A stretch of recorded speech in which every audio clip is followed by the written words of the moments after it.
Hello friends. Welcome to our channel. Today we're going to take a look at another horrible case with you.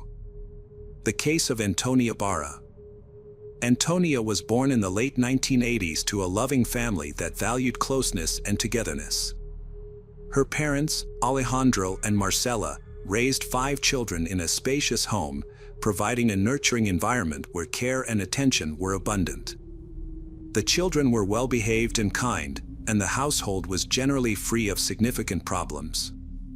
Antonia, however, stood out from her siblings due to her exceptional qualities from a young age. She was remarkably perceptive, responsible, and ambitious, which made her a source of great pride for her parents. She consistently excelled academically, had positive relationships with her teachers, and had clear plans for her future. Antonia's aspirations included traveling and living a fulfilling life.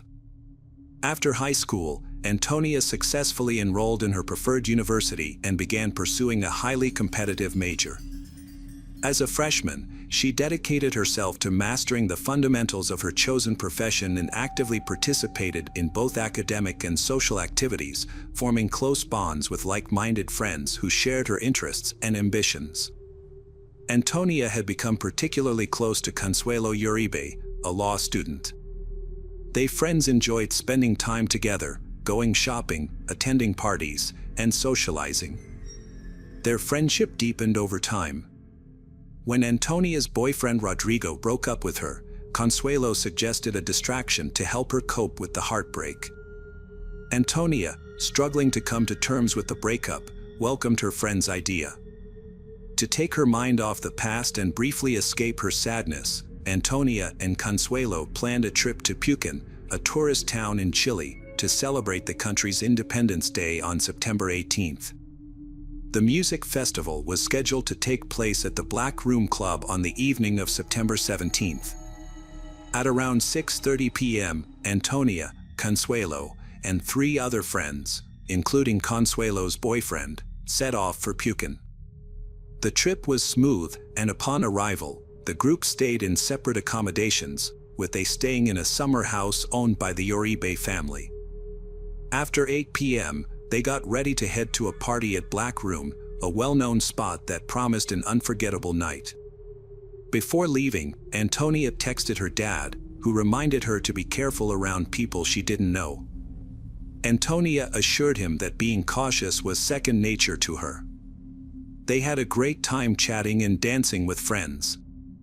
As fate would have it, Martin and Antonia unexpectedly ran into each other at the club. They were thrilled to see each other and spent the evening together, chatting and dancing. Throughout the night, Antonia would occasionally leave Martin's side to check in with her friend and greet other male acquaintances she had met while bar hopping. However, she didn't realize how much she had been drinking, likely due to the long drive and her empty stomach. This was unusual for her, as she normally didn't let herself get carried away with alcohol. Consuelo told Antonia it was time to leave the club, but Antonia was having too much fun and refused to go.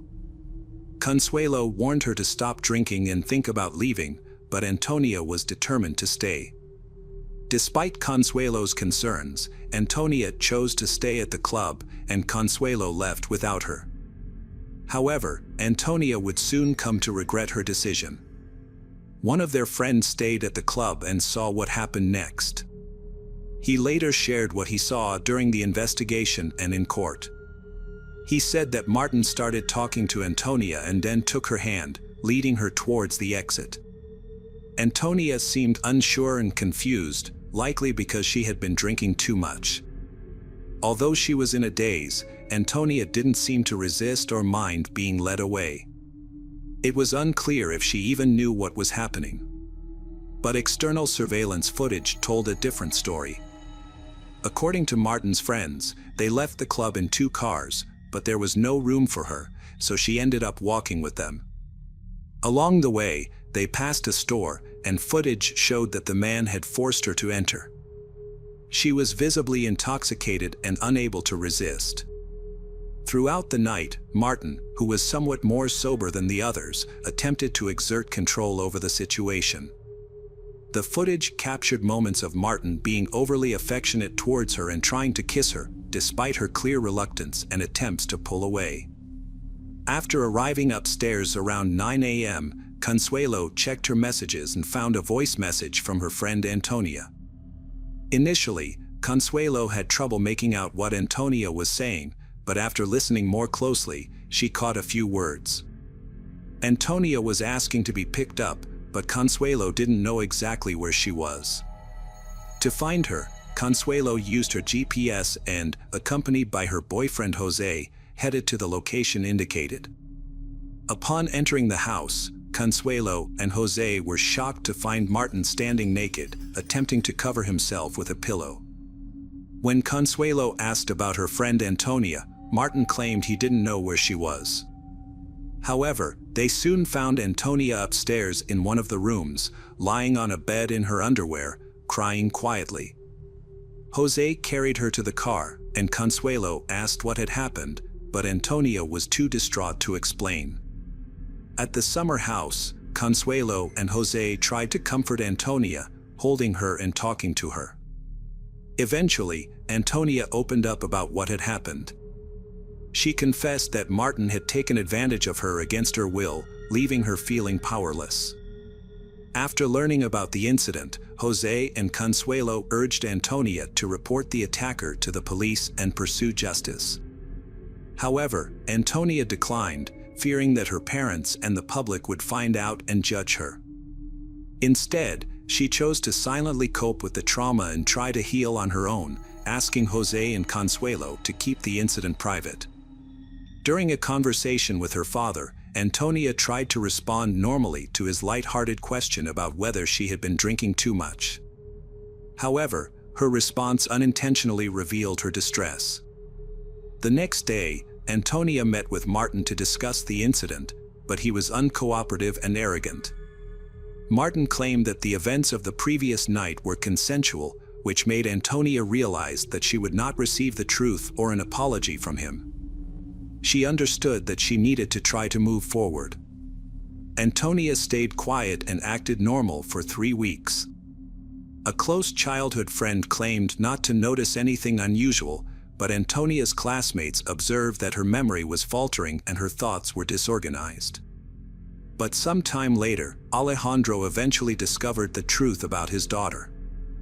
Alejandro shared his daughter Antonia's heartbreaking story, which sparked a nationwide movement. Multiple women came forward with similar allegations against Martin, leading to 6 new charges and his exposure as a serial offender. The Martin family sought court protection for their personal information, which had been leaked online. They claimed that the online harassment, including insults, threatening messages, and false information, had violated their constitutional right to privacy. The court agreed, and on June 12, 2020, it ordered Antonia's relatives to stop sharing information about the Martin family on social media and to refrain from publishing anything that could compromise them. However, this decision sparked widespread outrage in Chile. Many people felt that the court was protecting the suspect rather than the victims. On July 21, the Antonia family appealed the decision to the Supreme Court, but their appeal was rejected. The suspect's lawyer then requested protective measures on his client's behalf, but the suspect was eventually charged with multiple counts of attack. The case, known as the Antonia case, became a rallying cry for victims of violence in Chile. For many women, it marked a turning point, and they began to come forward to share their own experiences after years of silence. On July 22, a surprising turn of events occurred when the court changed Martin's preventive measure from detention to house arrest, effectively releasing him. The judge clarified that this decision did not imply a reduced sentence. Meanwhile, the prosecutor had charged Martin with 5 counts of misconduct, but the court only recognized 2. This sparked widespread outrage, with thousands of people taking to the streets to protest the halt in investigations and the decision to place Martin under house arrest. In response to public pressure, the authorities appealed the decision, and the judiciary quickly overturned the house arrest order, taking Martin back into custody. Antonia stressed the importance of taking action against Martin, as his behavior made women vulnerable. In February 2021, investigators found Martin's phone, which contained a disturbing collection of photos of women's underwear, suggesting a trophy collection. The 400-page police report included statements from multiple victims, witnesses, and people close to Martin and Antonia. A childhood teacher described Martin as a smart and cheerful child, but noted that he had an unusual interest in intimate topics. Some women recalled that Martin had inappropriately touched them when they were children, but at the time, no one thought much of it. On June 14, 2022, the criminal court in Tomoko began its hearings, which were expected to last over a month. During this time, the prosecution presented evidence, expert testimonies, and witness statements. The court started watching a CCTV. Video footage revealed that Antonia was unable to control the situation. On August 26, Martin was sentenced to 20 years in prison for crimes against intimacy and intimacy-related aggression. However, on December 29, the Supreme Court accepted the defense's appeal, disagreeing with the verdict. A new trial was scheduled for spring 2023. In a related development, Martin's original lawyers resigned on March 16, and the public defense took over his case. The second trial began on April 24, 2024, focusing on 5 counts of violence and 2 counts of forced intimacy. During the trial, Martin waived his right to remain silent and provided his account of the events. He claimed that his actions were the result of severe intoxication. However, the prosecutor countered that by drinking with the victims, he had taken advantage of their vulnerability. Ultimately, Martin was found guilty on July 7, 2023. The federal prosecution sought a prison sentence of 41 years, but on July 28, 2023, Martin only was sentenced to 17 years in prison for committing 7 intimacy-related crimes against 6 victims.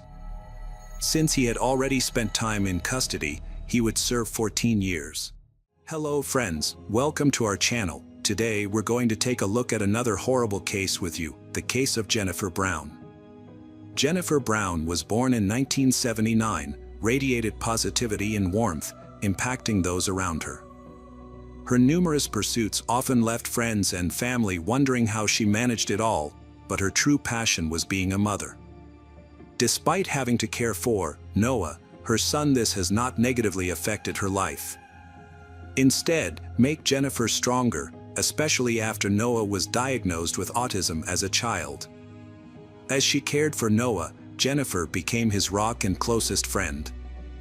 They spent countless hours together, sharing joyful moments and supporting each other through life's challenges.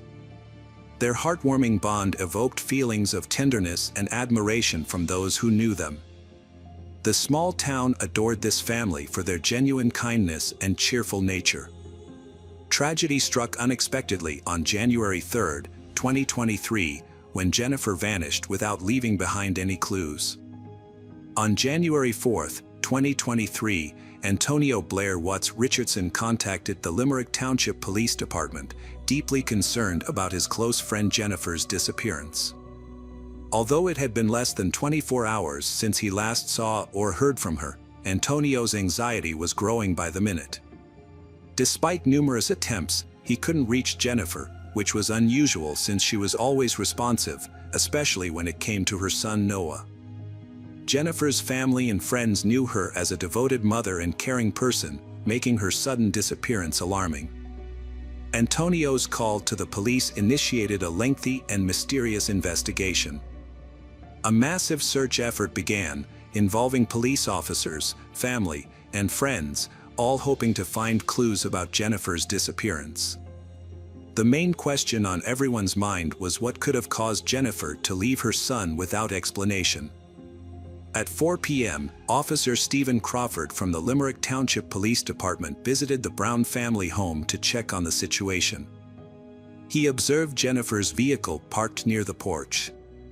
Upon entering the house, he found her keys, purse, tablet, and work cell phone still inside.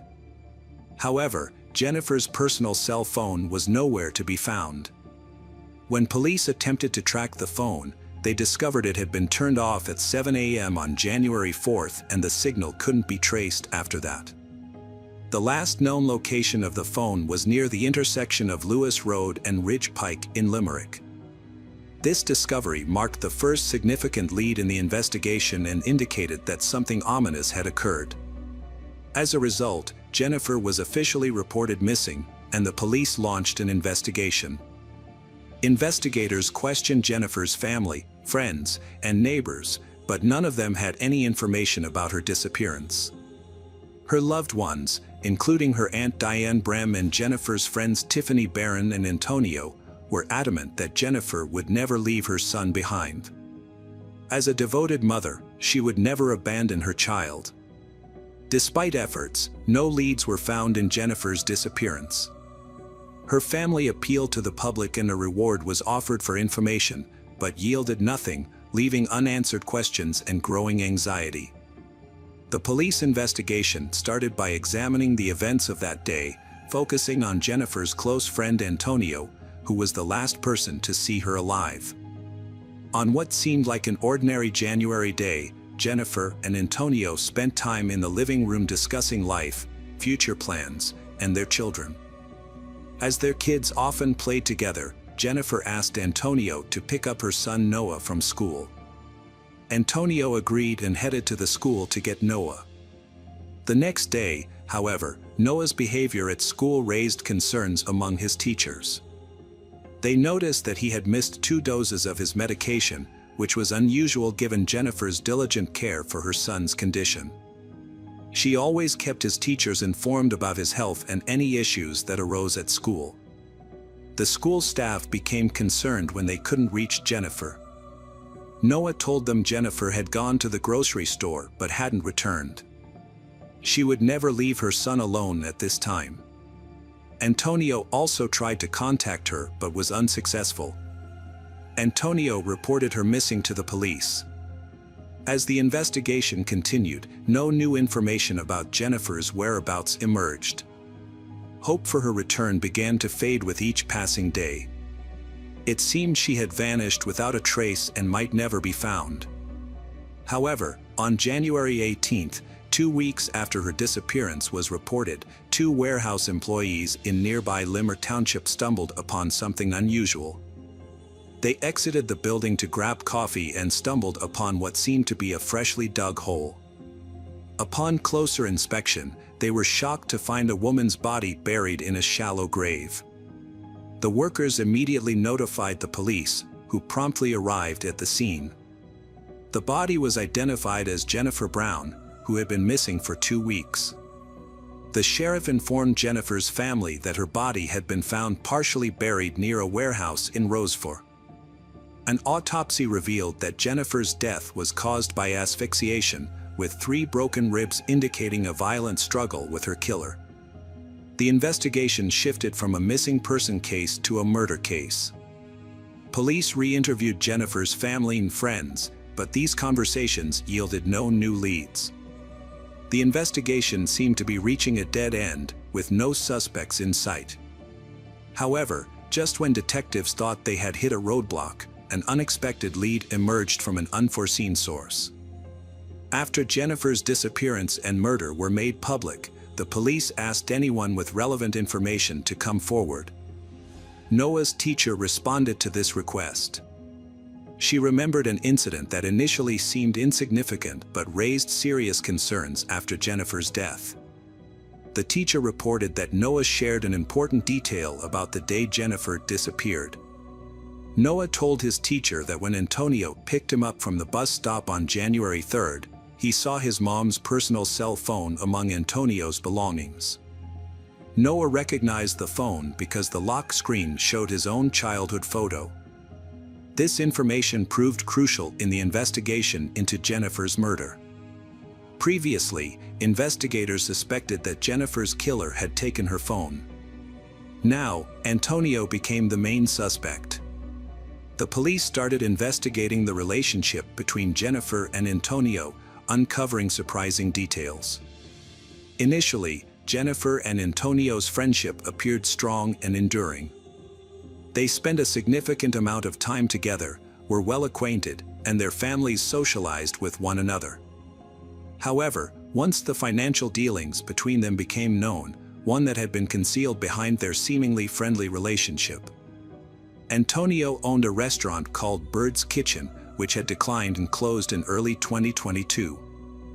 Following this, Antonio sought help from Jennifer in August 2022. To support her friend, Jennifer decided to invest in Antonio's business, helping him reopen Bird's Kitchen in a new location.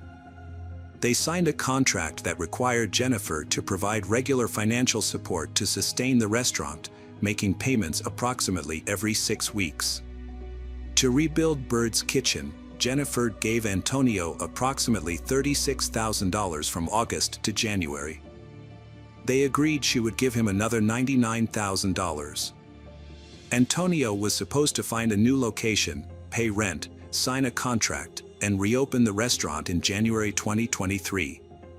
However, Antonio spent the money on personal needs instead of the business. As a result, the property owners canceled their agreement with him on December 26, 2022, because he failed to meet his financial obligations. This left Antonio in a difficult situation, losing both money and the opportunity to open the restaurant. The police suspected Antonio of committing a crime to save his business due to his desperate situation. Upon investigating Jennifer's iPad, they found 2 unauthorized transfers of $177,000 to Bird's Kitchen on January 3rd. These transfers were not part of the agreement between Jennifer and Antonio, and they initially failed due to two-factor authentication, which was later disabled. This evidence increasingly implicated Antonio in her murder. Police interviewed the owners of the property where Antonio lived, who had recently terminated his lease.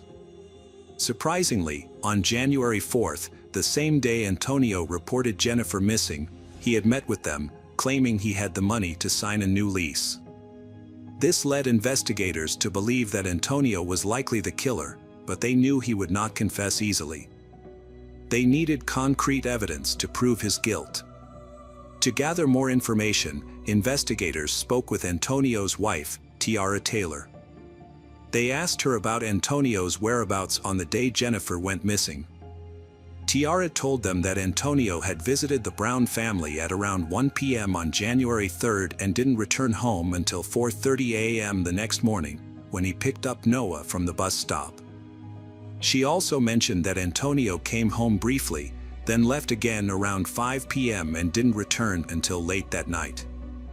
This timeline became a crucial focus point for further investigation. Further investigation found that Antonio spent the night with his mistress, Tatiana Garrett, and didn't meet her until 8 p.m. This left a 3-hour gap with no alibi. Based on evidence, detectives created a timeline of the murder. According to them, Antonio went to Jennifer's house on January 3rd around 1 p.m. and allegedly killed her while Noah was at school. Antonio then transferred funds from Jennifer's iPad to his account and left to pick up Noah from the bus stop around 4 p.m. Later, he returned to Jennifer's house, dropped off Noah, and went back to dispose of the body. He buried it in a shallow grave in a field near Roseford. Afterwards, he went to Tatiana's house and spent the night. Everything seemed carefully planned, but one mistake led the police to Antonio. The mistake was letting Noah see his mother's cell phone. The police had enough evidence to convict him but investigated further to confirm his guilt. This involved film experts and a trained dog that could detect cadaveric odors indoors. First, the dog was taken to Jennifer's home to familiarize itself with her scent. This was the same location where the crime had occurred, in her kitchen. The police then led the dog to Antonio's car, where it immediately picked up the same scent. This final piece of evidence solidified the detective's suspicions of Antonio's involvement in the murder. After months of investigation, Antonio was arrested on February 8 and charged with first-degree murder, third-degree murder, and theft. He is currently being held at the Montgomery County Correctional Facility without bail, awaiting a preliminary hearing where he will face the law for his alleged crimes. Jennifer's loved ones were devastated by her death, especially since the killer was someone they trusted. Now that the killer has been brought to justice, the case was finally closed. The boys' observation of the killer's mistake played a crucial role in uncovering the truth and bringing the perpetrator to justice. The tragic events in Limer Township serve as a reminder that even the most meticulously planned crimes will ultimately be solved. Cruel and inhumane acts will not go unpunished, and those responsible will face the law. Hello friends, welcome to our channel. Today we're going to take a look at another horrible case with you. The case of Summer Baldwin. Summer Baldwin, born in 1976 in Washington, was renowned for her kind and vibrant personality. As a bright student with many friends, she aspired to pursue an acting career. Following high school, Summer enrolled in community college but struggled with her studies. Seeking a change of environment and new opportunities, she moved to Texas with her friends, supported by her parents who hoped she could start anew. However, it is uncertain when Summer's life started to decline. She struggled with addiction to alcohol and illicit drugs, but unfortunately did not reach out to her family for support. As her addiction worsened, she lost her job and began associating with people who had a history of crime. Her dreams of becoming an actress were shattered, and she was eventually forced to work as an escort to make ends meet. Summer's parents remained oblivious to their daughter's struggles, believing she was living a successful life. The information provided about Summer's friends was limited. However, a significant detail emerged. A few months before her death, Summer had been a key witness in a major federal counterfeiting case. This revelation suggested that her murder might have been a contract killing by a criminal gang, drawing the attention of the FBI and putting the investigation under intense scrutiny. The investigation led to the first suspects. Rebecca, Summer's best friend, was called in for questioning by the police. She provided insight into Summer's occupation and mentioned several of her boyfriends, one of whom had a history of aggressive behavior, including physical abuse and persistent stalking after their breakup. This man became the initial suspect in the case. Summer's ex-boyfriend was detained and brought to the station on the same day. However, he vehemently denied any involvement in the case and appeared genuinely surprised and distraught upon learning of Summer's death. Furthermore, he had a solid alibi for the night before the tragedy, having been involved in a drunken brawl at a bar and spending the night in a cell with another individual. As a result, the police were forced to release the first and, at the time, only suspect. Another friend and colleague of Summer named Marguerite provided crucial information to the investigation. Marguerite reported that she saw Summer on the evening of September 11th at a convenience store parking lot. They had a brief conversation. Marguerite recalled that a red van pulled into the parking lot, and a young, physically fit Latino man got out to enter the store, likely to make a purchase. While he was inside, Summer exited the van from the passenger side to greet Marguerite. Summer mentioned that the man was a client she had met for the second time in recent days. After the man returned to the van, he got behind the wheel, and Summer quickly re-entered the vehicle. Marguerite didn't notice which direction the van took when it left, nor did she know where Summer and the man were headed. She noted that she had never seen the man before and thought he was not from the area. Her description of him was limited due to the darkness, but she remembered that he had very short hair, similar to a military style.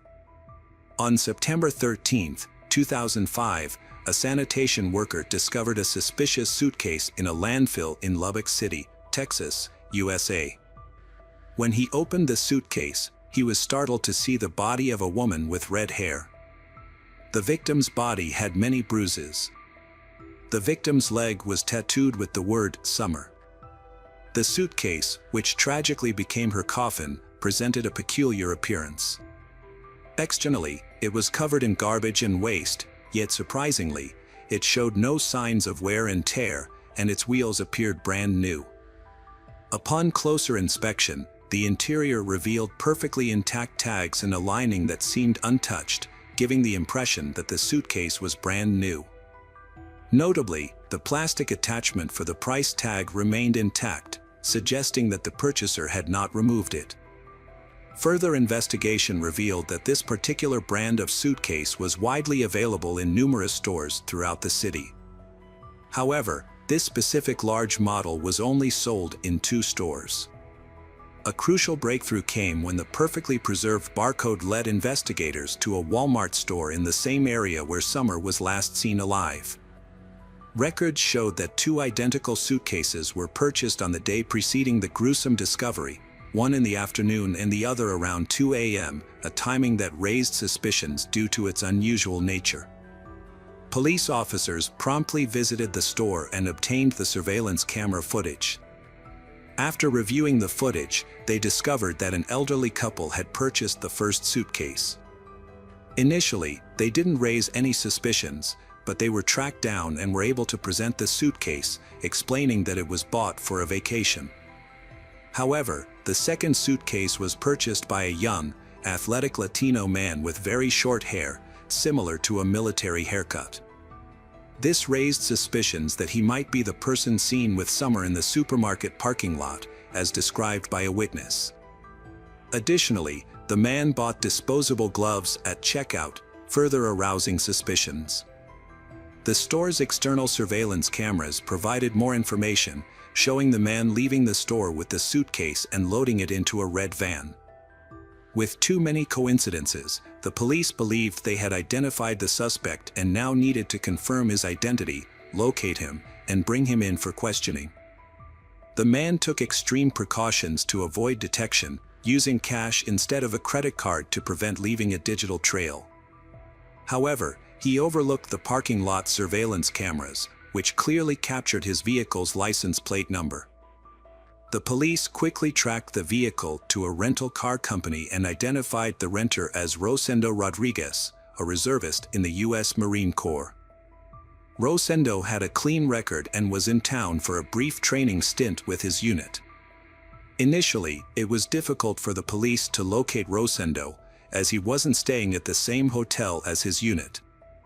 But with his personal details in hand, the police discovered that he had withdrawn a large sum of cash from an ATM at a different hotel, likely the money used to purchase the suitcase and gloves.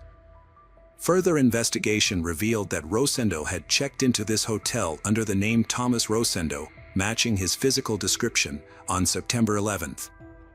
It appeared that Rosendo had used an alias for unknown reasons.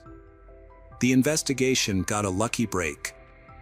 Although Rosendo had already checked out of his hotel room, it hadn't been cleaned yet, and it contained crucial evidence.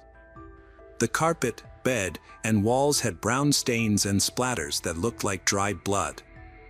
A tag from a new suitcase was found near the bed. The trash had used contraceptives and disposable gloves in it. Forensic analysis confirmed the dried blood belonged to Summer. DNA on the contraceptives and gloves matched both Summer and Rosendo. This proved they had found the killer. However, Rosendo had already left the city by then. With this information, it was easy to track him down. Rosendo Rodriguez was born on March 26, 1980, in Wichita Falls, Texas. He came from a low-income family of Mexican immigrants and had a difficult childhood. His father, who struggled with alcoholism, was abusive to his wife and children. As a result, Rosendo was exposed to violence from an early age. He was aggressive and frequently got into fights at school. However, as he matured, he learned to manage his anger. After finishing high school, Rosendo attended Texas Tech University. He lived on his own and worked various jobs, including at a pizzeria and as an office clerk. Eventually, he decided to join the U.S. Marine Corps. His colleagues in the military described him as calm, disciplined, and reliable. They also saw him as a good friend who was always willing to help. Rosendo was well-educated and physically attractive, making him popular with women. On September 15th, Rosendo was arrested at his home in San Antonio. When the police arrived, he remained calm and seemed unaware of the seriousness of the situation. During the search, the police found a striped shirt and shorts that matched the outfit he wore when buying a suitcase. This was caught on surveillance footage. The police also seized his laptop and mobile phone. Initially, Rosendo refused to speak and denied any involvement in Summer Baldwin's murder for several weeks. However, faced with overwhelming evidence against him, he began to provide statements on the advice of his attorney. In these statements, he shared his own account of events, which notably diverged from the reconstruction put together by forensic experts. Rosendo initially stayed at a different hotel than his fellow servicemen due to a booking mistake. Although he realized the error after checking in, he chose not to relocate since the military leadership deemed it unnecessary. However, he failed to explain why he used a different name to register at the hotel on September 10th. That evening, Rosendo rented a van to get around the city more easily. He claimed to have met Summer Baldwin by coincidence. According to his account, he spotted a blonde woman sitting on a roadside bench, covering her face with her hands and seemingly crying. Concerned, he pulled over to check on her and see if she needed assistance. They started talking, and after she calmed down, they went to his hotel room, where they chatted, had a few drinks, but did not engage in any intimate activities. The next morning, Rosendo drove Summer home. They made plans to meet again in the evening. At around 9 p.m., he picked her up from the same location and they went to a supermarket. There, Summer ran into her friend Marjorie. Afterward, they returned to the hotel. According to Rosendo, he and Summer engaged in consensual intimacy at the hotel. However, the situation took a turn when Summer allegedly became aggressive and demanded money. This caught Rosendo off guard, as he claimed he was unaware that Summer was a sex worker. When he refused to pay, Summer reportedly pulled out a knife and threatened him. Rosendo managed to disarm her and punched her in the face, causing her nose to bleed. He claimed that he was acting in self-defense and did not intend to harm her. Shortly after, Summer collapsed onto the bed and began convulsing, foaming at the mouth. Rosendo stated that he attempted to help her but was hesitant to perform mouth-to-mouth resuscitation due to the blood and foam on her face. After a minute, Summer stopped breathing. Realizing Summer was dead, Rosendo panicked. He went to a nearby store, purchased a suitcase and gloves, and returned to the hotel. He then placed Summer's body in the suitcase and disposed of it in a dumpster, knowing it would be taken to the landfill the next morning. Afterward, he checked out of the hotel, returned the rental car, and drove back to San Antonio, pretending as though nothing had happened. Inconsistencies in the suspect's story raised suspicions among investigators. Rosendo Rodriguez's lies were evident due to numerous discrepancies in his account. One inconsistency arose when Marjorie, who met Summer in the parking lot on the night of the crime, stated that Summer mentioned the man was a client she had previously met for a paid encounter. However, Rosendo claimed their interaction was consensual, which contradicts evidence on Summer's body indicating she was taken advantage of. It is possible their initial encounter was consensual, leading Summer to agree to meet him again. Rosendo also claimed he only hit Summer once to calm her down, and she died from a seizure. But the autopsy revealed around 30 fresh bruises on Baldwin's head and body, as well as several stab wounds. Furthermore, evidence indicates she was alive when he packed her into the suitcase, which contradicts his claim that she was already dead. A search of Rosendo's laptop revealed a disturbing information in the days leading up to his arrest. He had been actively searching for information about Summer, including whether she was being searched for and if her body had been found in a landfill. Rosendo also frequently searched for information on Joanna Catherine Rogers, a 16-year-old girl from Lubbock who had gone missing a year and a half prior. Rosendo agreed to a plea deal that included a reduced sentence and no death penalty in exchange for explaining what happened to Joanna. He said he met Joanna, a high school student, in late April 2004. After a few meetings, they went to his hotel room on May 4th, where they got into an argument over money and potential rape allegations. The argument escalated, and Rosendo panicked, covering Joanna's mouth to quiet her, which unintentionally led to her death. In a desperate attempt to dispose of the body, Rosendo put it in his suitcase and threw it into a dumpster. This was the same method he used a year and a half later to dispose of Summer's body. Initially, Rosendo admitted to these events but later claimed his confession was false and that he had been coerced into making it. The police realized they needed to find Joanna's body to build a stronger case, so they launched a massive search of the city dump. Over a year later, they made a miraculous discovery, a suitcase containing Joanna's remains, despite severe decomposition. DNA testing confirmed the identity of the remains. This new evidence allowed authorities to charge Rosendo as a serial offender with a consistent modus operandi, committing similar heinous crimes. During the trial, the verdict was clear: Rosendo was guilty of first-degree murder. The court decided on the death penalty, largely due to the fact that Summer Baldwin was 3 months pregnant when she was murdered. This aggravating factor was a key consideration in the sentencing. Rosendo was sentenced to death by lethal injection. Despite the overwhelming evidence, Rosendo and his lawyers filed multiple appeals, claiming errors and misconduct by investigators. However, all appeals were rejected. While on death row, Rosendo maintained a blog on criminal justice and policy issues. On March 27, 2018, Rosendo Rodriguez was executed for his crimes at Huntsville Prison in Texas, one day after his 38th birthday.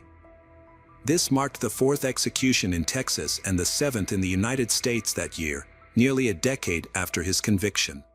Hello friends, welcome to our channel. Today we're going to take a look at another horrible case with you. The case of Graciela Graciela. Graciela Graciela was born on October 6, 19, in Mexico, to a working-class family who sought a better future for their children. To achieve this, her parents made the decision to immigrate to the United States, ultimately settling in Hermiston, Oregon. As Graciela was very young at the time of the move, she has no recollection of the challenges associated with relocating. Upon reaching school age, Graciela attended Umatilla High School, an institution that predominantly served students from low-income backgrounds. The school provided all students with free meals, reflecting the socioeconomic status of its student body, of which 66% were Hispanic.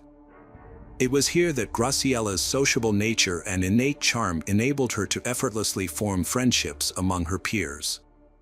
After graduating, she proceeded to enroll in the business department at Blue Mountain College. From a young age, Graciela had always dreamed of becoming a hairstylist and owning her own beauty salon. With determination and hard work, she believed she could make her dreams a reality. By February 2006, she had achieved her goal and became the owner of Cuz Beauty Salon. Graciela's talent and charisma quickly made her a well-known figure in society. As the salon's owner, she always presented herself well, which added to the salon's positive image. Her passion for her job and understanding of the latest beauty trends ensured a steady stream of clients. Over time, some of these clients became close friends, who were always welcome at her home. Graciela was highly respected in the town, not only for her professional success but also for her interesting and happy personal life.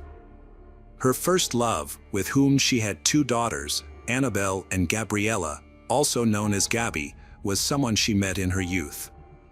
Although the relationship didn't last long, and the father of her children left the family, Graciela didn't let this setback hold her back. Instead, she focused on self-improvement and continued to move forward as a single mother. Graciela later earned a degree in cosmetology. She then met a kind-hearted man of Mexican descent named Romero Sanchez, and they got married. Her children from a previous relationship reported that she never regretted this decision. Her husband was caring not only to her but also to her children, treating them as his own. The family later welcomed 2 more children, Arthur and Jacob. Although he had biological sons, Graciella's husband still affectionately referred to Annabelle and Gabriella as his girls. Gabby considered her stepfather to be her real father, as he consistently supported, protected, and cared for them. The couple prioritized keeping their family united and happy, raising 4 children together. This did not deter Graciella from pursuing her passion. Instead, she would often take her children with her to professional meetings.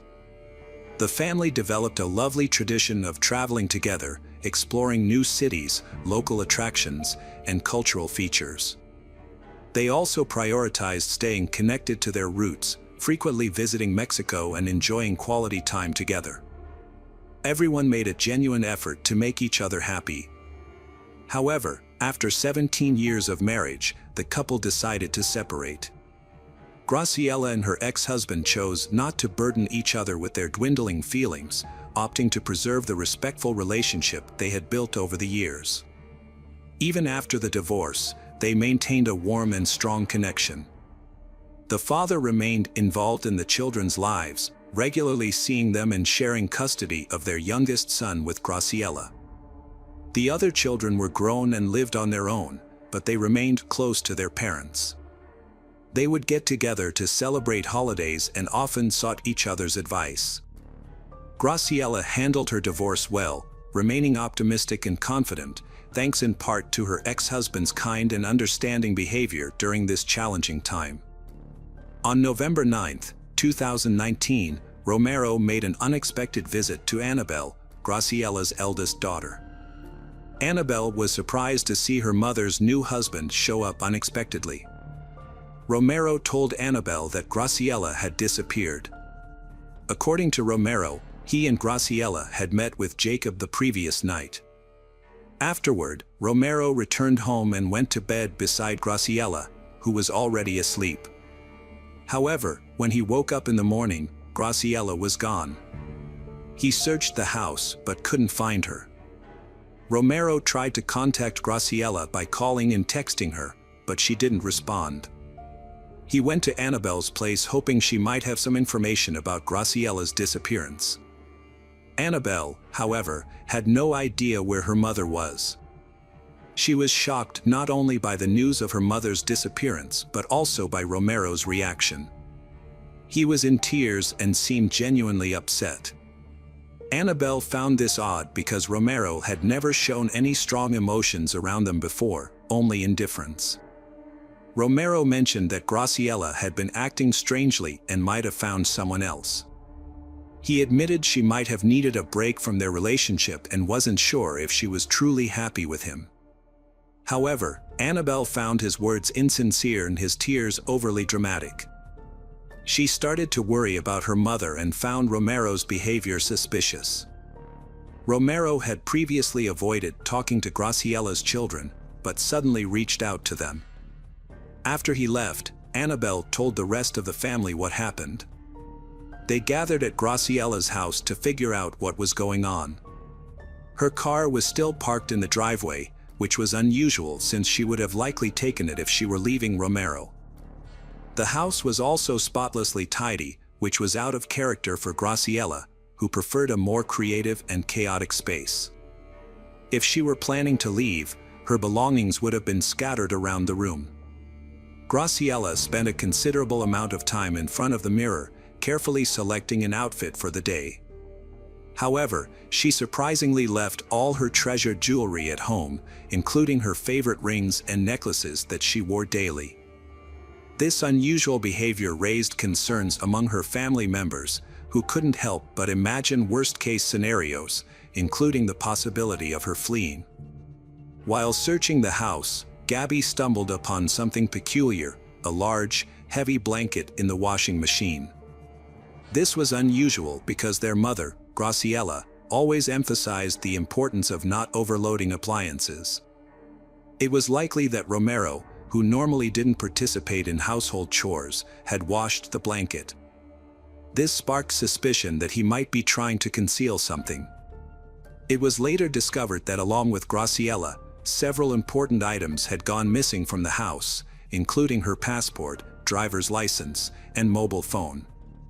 On November 11th, Annabelle went to the police station to report her mother, Graciela, missing. However, she was surprised to find that Romero, Graciela's husband, had not informed the police about her disappearance, despite knowing about it since November 9th or possibly earlier. As a result, Annabelle became the first person to file a missing person report for her mother. Romero's distant personality had been a concern for Graciela's family since they met him. Graciela had met Romero at her beauty salon, where he was a client, after her divorce. Their initial friendship eventually developed into a romantic relationship. However, when Graciela introduced Romero to her family, they noticed his aloof and cold demeanor. Annabelle and her sister, Gabby, tried several times to connect with Romero, but he did not reciprocate, leaving Graciela's children puzzled by his behavior. They initially attributed it to individual personality differences, especially compared to their mother's previous relationships. They were eager to understand their mother's partner and what motivated him. At times, he seemed strange and aloof to them, and they struggled to comprehend how someone as lively and joyful as their mother could be drawn to someone so serious and reserved. Despite their reservations, they respected her decision. When their mother shared the news of her upcoming wedding, everyone rallied around her, particularly the girls, who wanted to see her happy and loved. On the wedding day, guests couldn't help but notice Romero's haughty demeanor and restraint. Some even perceived him as excessively possessive, as he dominated the bride's attention. When Graciela's young children came to congratulate the newlyweds, Romero responded with disdain rather than warmth and affection, making it clear that he didn't want to share his wife's attention with anyone, not even her own family. After that, Graciela's relatives struggled to hide their genuine opinions about Romero. Annabelle even went so far as to say she didn't consider him a stepfather, let alone a father figure. The family simply wanted to have a normal relationship, like those found in any civilized household. Following the wedding, Graciela and Romero moved in together, along with her youngest son Jacob, into Graciela's home. Jacob shared that shortly after the wedding, Romero started behaving as if he was the sole owner of the house. The boy recalled that the initial honeymoon phase was brief, and soon the family started to fall apart. He observed that his mother initially tried to establish personal boundaries, but being non-confrontational, she quickly gave in to Romero's demands. This seemed to suit Romero, who had a quick temper and never apologized first. To avoid creating tension in the household, Graciela often conceded to Romero's wishes. As time went on, it seemed she realized she had rushed into the marriage without fully thinking it through. In private conversations, Graciela confessed to feeling trapped and suffocated in the relationship. Her husband exerted control over her, never allowing her to go anywhere alone. Despite this, she never expressed any desire to leave the abusive relationship, suggesting she was still in love with Romero. Everyone realized that Graciela was in a relationship with the wrong person. It became apparent that her partner, Romero, was jobless and financially dependent on her. The Graciela family, who valued hard work, found it frustrating that Romero was always by Graciela's side without any apparent reason. Romero was a master manipulator who kept a close eye on Graciela, monitoring her interactions, including her friendships with other women. He would either prevent her from going out or show up unexpectedly, as if checking on her loyalty. His extreme jealousy was suffocating. Graciela felt embarrassed by his behavior, which led her to isolate herself socially, only interacting with her family. This had a negative impact on her professional life, as her job required frequent client meetings and attending industry events. Those close to Graciela noticed a significant change in her demeanor. She looked sad, worn out, and had lost her usual cheerfulness. It was clear that she was unhappy. Even her children observed the changes in her mood and appearance, as well as her loss of independence. They discussed their concerns among themselves and concluded that, although they didn't like Romero, he was Graciela's choice, and they had to respect her decisions. Other relatives shared the family's distrust of Romero. However, no one knew how to intervene or offer support. The couple's issues were serious enough to require professional help. Gabby had once suggested this to her mother, but Graciela insisted on handling her personal life independently. In 2018, Graciela suddenly announced that she would relocate her beauty salon to her home, citing convenience. Her family was skeptical, as she had never mentioned this plan before, despite running the salon for 12 years. Some clients noted that Romero often hung around the salon, creating tension and disrupting the usually warm atmosphere. While some thought Graciela made the move to solve a problem, others suspected that her jealous husband was behind the decision. Despite the initial doubts, Graciela remained enthusiastic about the change, saying it allowed her to spend more time with Jacob and Romero. By the end of 2018, she and her husband were remodeling a room for the salon, but the project took longer than expected and wasn't completed until May 2019. Although the salon was closed temporarily, Graciela's reputation remained intact, and rumors of the studio's reopening attracted a long queue of clients, including new ones, months in advance. Graciela was thrilled with her professional success but became increasingly private about her personal life. Return to the moment before of Graciela's disappearance. Another incident raised concerns about Graciela's safety. She asked her daughter Gabby to pick her up, which was unusual. But she claimed everything was fine and said she was just having a disagreement with her husband. When they met up, they spent time together and Graciela seemed to relax. She smiled and told Gabby not to worry, saying that couples' arguments are normal and can actually bring people closer together. Despite this, Gabby couldn't shake off her worries and remained uneasy about her mother's situation. After Annabelle contacted the police, the relationship between Graciela's family and Romero rapidly deteriorated. He offered an explanation for his wife's disappearance, suggesting that she might have wanted some time alone or could have left with another man, and he believed she would soon return. This was his standard response to anyone inquiring about the situation. However, the police took the report seriously and initiated an investigation, considering the possibility that Graciela could have been a victim of a crime. They began by searching her home, where they found that only a few personal items were missing, with nothing else seeming out of the ordinary. The police also interviewed Graciela's children, her husband, and others close to the family, including her ex-husband. Although everyone expressed skepticism about Romero's behavior, the investigation did not uncover any significant information.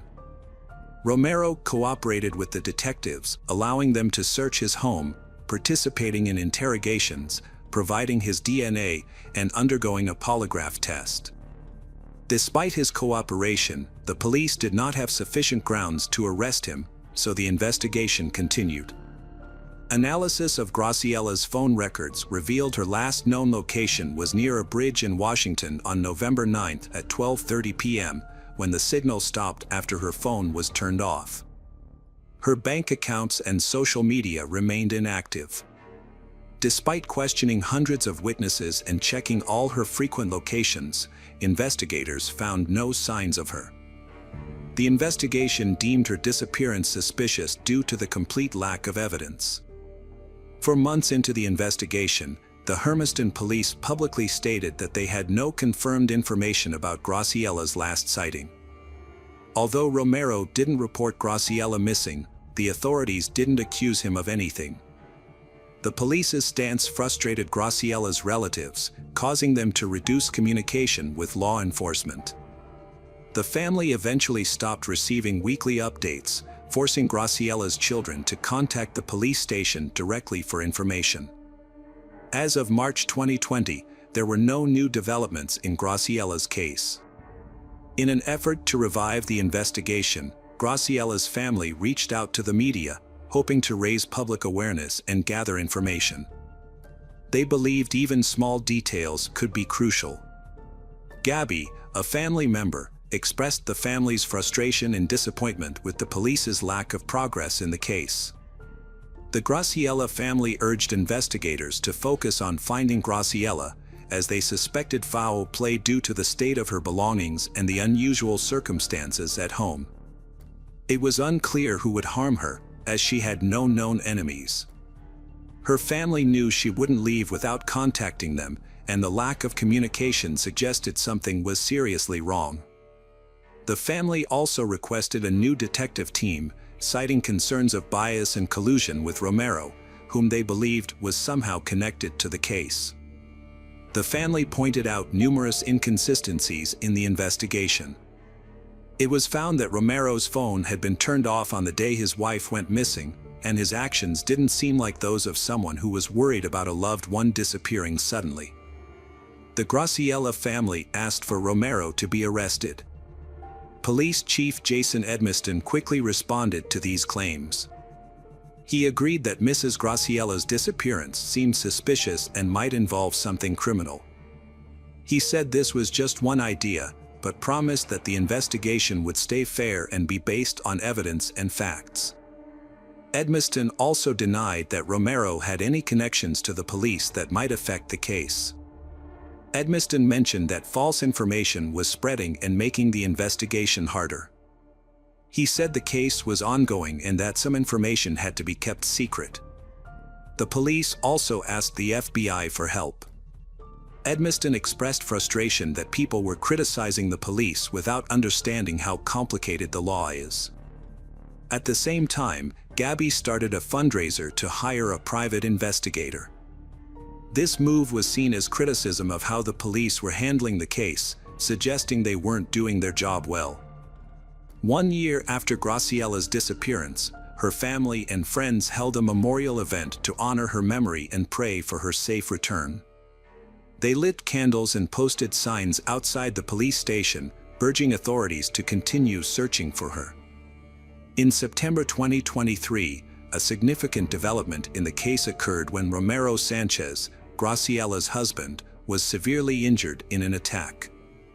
There was speculation that Mason Graciella, Graciella's brother, was involved in the incident, but details and any potential consequences for Mason were not disclosed. It appeared that Graciella's family had become frustrated with the police's lack of progress in investigating Romero, leading to a potentially frightening outcome.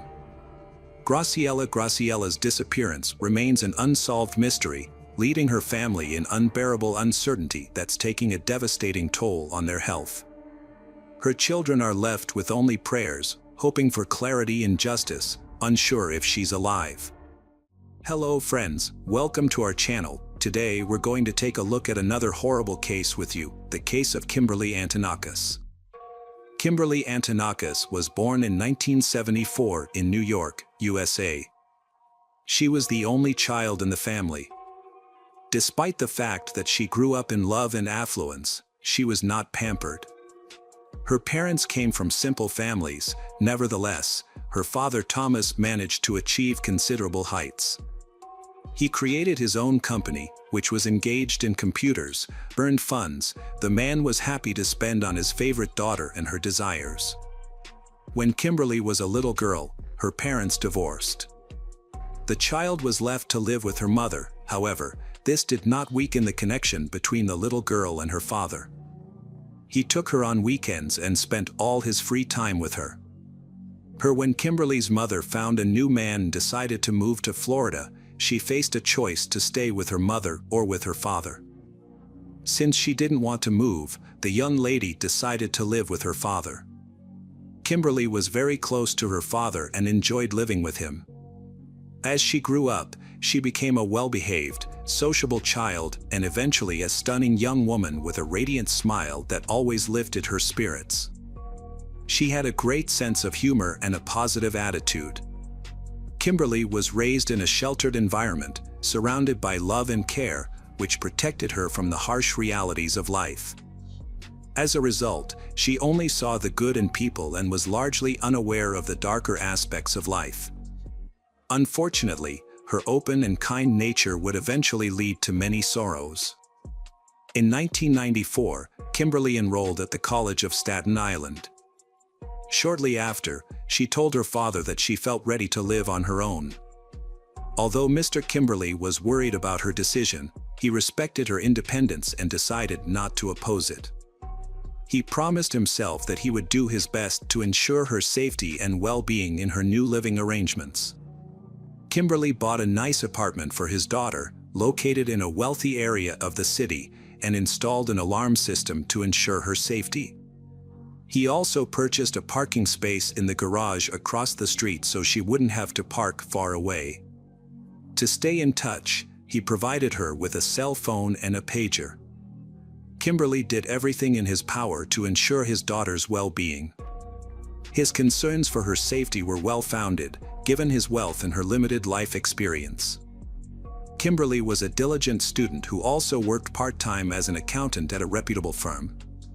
She had declined her father's offer to join the family business, opting instead to forge her own path.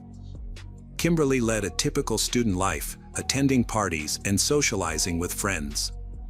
She declined her father's offers to return home, wanting to maintain independence. This led to an unexpected situation when she let friend Liz Pace and her family stay while their apartment was being renovated in early 1995. Kimberly, with a kind heart, invited young people to her lodging. They spent days having fun together. One day, Kimberly and a friend attended a party, getting ready and dressing up. After a fun night of dancing, Kimberly drove them home but didn't go up, citing unfinished business.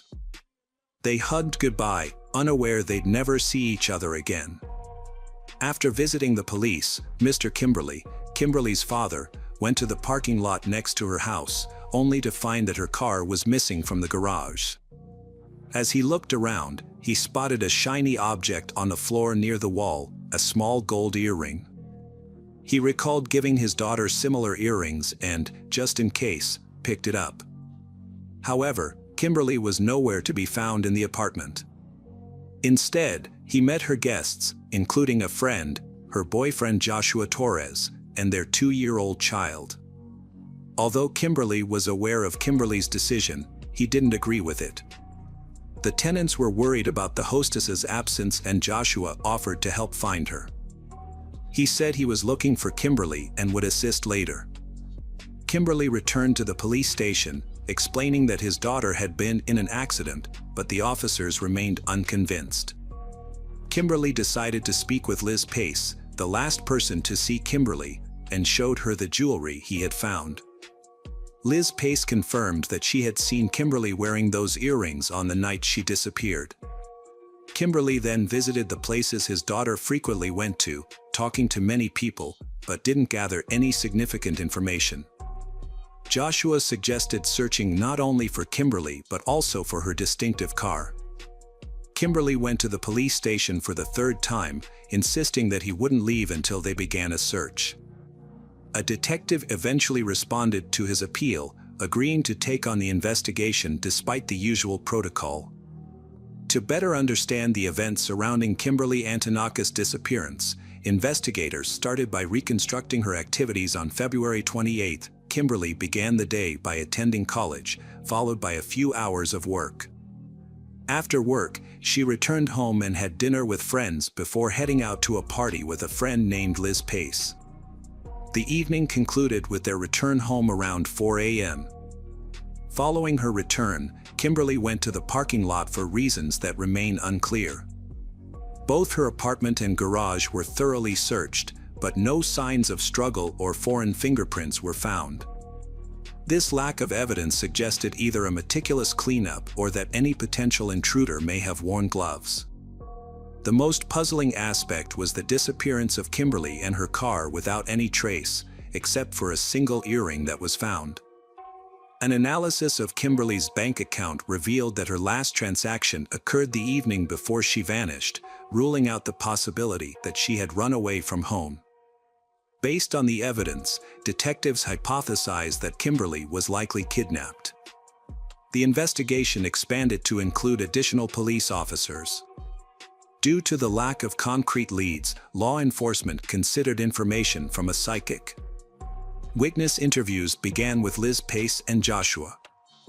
They revealed 65 calls were made from Kimberly's landline on March 1st. Joshua explained he made these calls to locate Kimberly, who was like a little sister to him. Liz Pace's testimony helped determine Kimberly's clothing, and a portrait was created, highlighting her distinctive tattoos, including a scorpion and infinity sign. Meanwhile, a search for the missing car was underway, with checks at scrap metal collection points and other locations where the vehicle might be found. Unfortunately, no positive results were obtained. A check of Kimberly's cell phone was also unsuccessful. Police advised Kimberly to pay attention to any letters or phone calls he received, as they might be from Kimberly's kidnappers demanding a ransom. The Kimberly family remained in a state of uncertainty until March 4th. At approximately 2 a.m., emergency services responded to a reported fire at a large, abandoned house located at 86 Woodhaven Avenue in Queens. Multiple fire crews battled the blaze until it was finally extinguished. Upon investigation, a charred body was discovered in the basement of the building. Further analysis by forensic experts revealed the deceased was a woman between 20 to 25 years old, with remnants of long, black hair still intact. There were also signs of tape and evidence that her legs had been bound, with her hands tied behind her back. The most disturbing aspect, however, was that she was alive at the time of the fire, as indicated by the presence of smoke in her lungs. Detectives initially suspected that the body might belong to Kimberly, a missing person. To confirm the identity, dental records were required. Meanwhile, an inspection of the ashes and the air revealed the scent of gasoline, strongly suggesting that the fire had been intentionally set to destroy evidence of a serious crime. Despite the absence of other evidence, the charred body remained, and upon closer examination, specialists found tattoos matching the description of the missing woman. The records from the dental clinic supported the investigation's suspicions, leading to the discovery of Kimberly Antonakis's body. As more details emerged, an eyewitness came forward who often walked his dog in the area. The dog had been acting strangely in the days prior to the fire, appearing nervous and barking at the house for no apparent reason. It wasn't until after the fire and the discovery of the body that the cause of the dog's behavior became clear. She had attempted to escape and called for help, but her cries went unheard by humans. However, the dog's acute hearing allowed it to detect the sounds coming from the basement, explaining its unusual behavior. When questioned by officers, the homeowner revealed that he had visited the building multiple times in recent days. He was trying to sell the house and would regularly check on its condition, collect mail, and pick up receipts. However, he only inspected the house from the outside and never went into the basement. The homeowner claimed he never heard any suspicious noises, and if he had, he would have investigated. Investigators decided to re-question Joshua, as they had some reservations about him. They also found it strangely coincidental that his name started with the letter J. This time, Joshua mentioned a person he hadn't been able to contact the day Kimberly went missing, a young man nicknamed Psycho, a Russian national who had previously dated Kimberly. The detectives looked into this new information and discovered that the Russian had moved to the US with his parents at a young age. As he grew older, he became involved with a gang and had a history of breaking the law. This led to the identification of the first suspect, who was soon taken into custody. During interrogation, Psycho was informed of his former lover's death, but his reaction shocked the detectives. The young man not only denied involvement in the crime, but he also showed genuine emotional distress. Investigators took him to the crime scene to observe his behavior, and it became clear to everyone that they had the wrong person in custody. Later, his alibi was confirmed, leaving the investigation at a standstill once again. The victim's family sought the psychic's help again. This time, she claimed to have seen 4 people involved in the crime. According to her, the kidnappers had initially intended to establish communication but failed. The kidnapping didn't seem to have been planned with a tragic outcome. The psychic concluded that new information would emerge soon. A couple of days later, Mr. Kimberly, hoping to gather some leads, announced a $10,000 reward for information that could help catch the perpetrator. Mr. Kimberly couldn't shake off the psychic's words. He pondered the psychic's statement about the kidnappers wanting to make contact. What could that mean, and what had prevented them from doing so? Upon returning home, he sat at the table and stared at his phone for a while. He suddenly recalled a minor detail from the day Kimberly went missing. He had listened to all the answering machine recordings as he had been expecting his girl to contact him. However, there were no messages, except for 2 blank ones with complete silence. He initially thought it was a technical issue or a problem with the connection.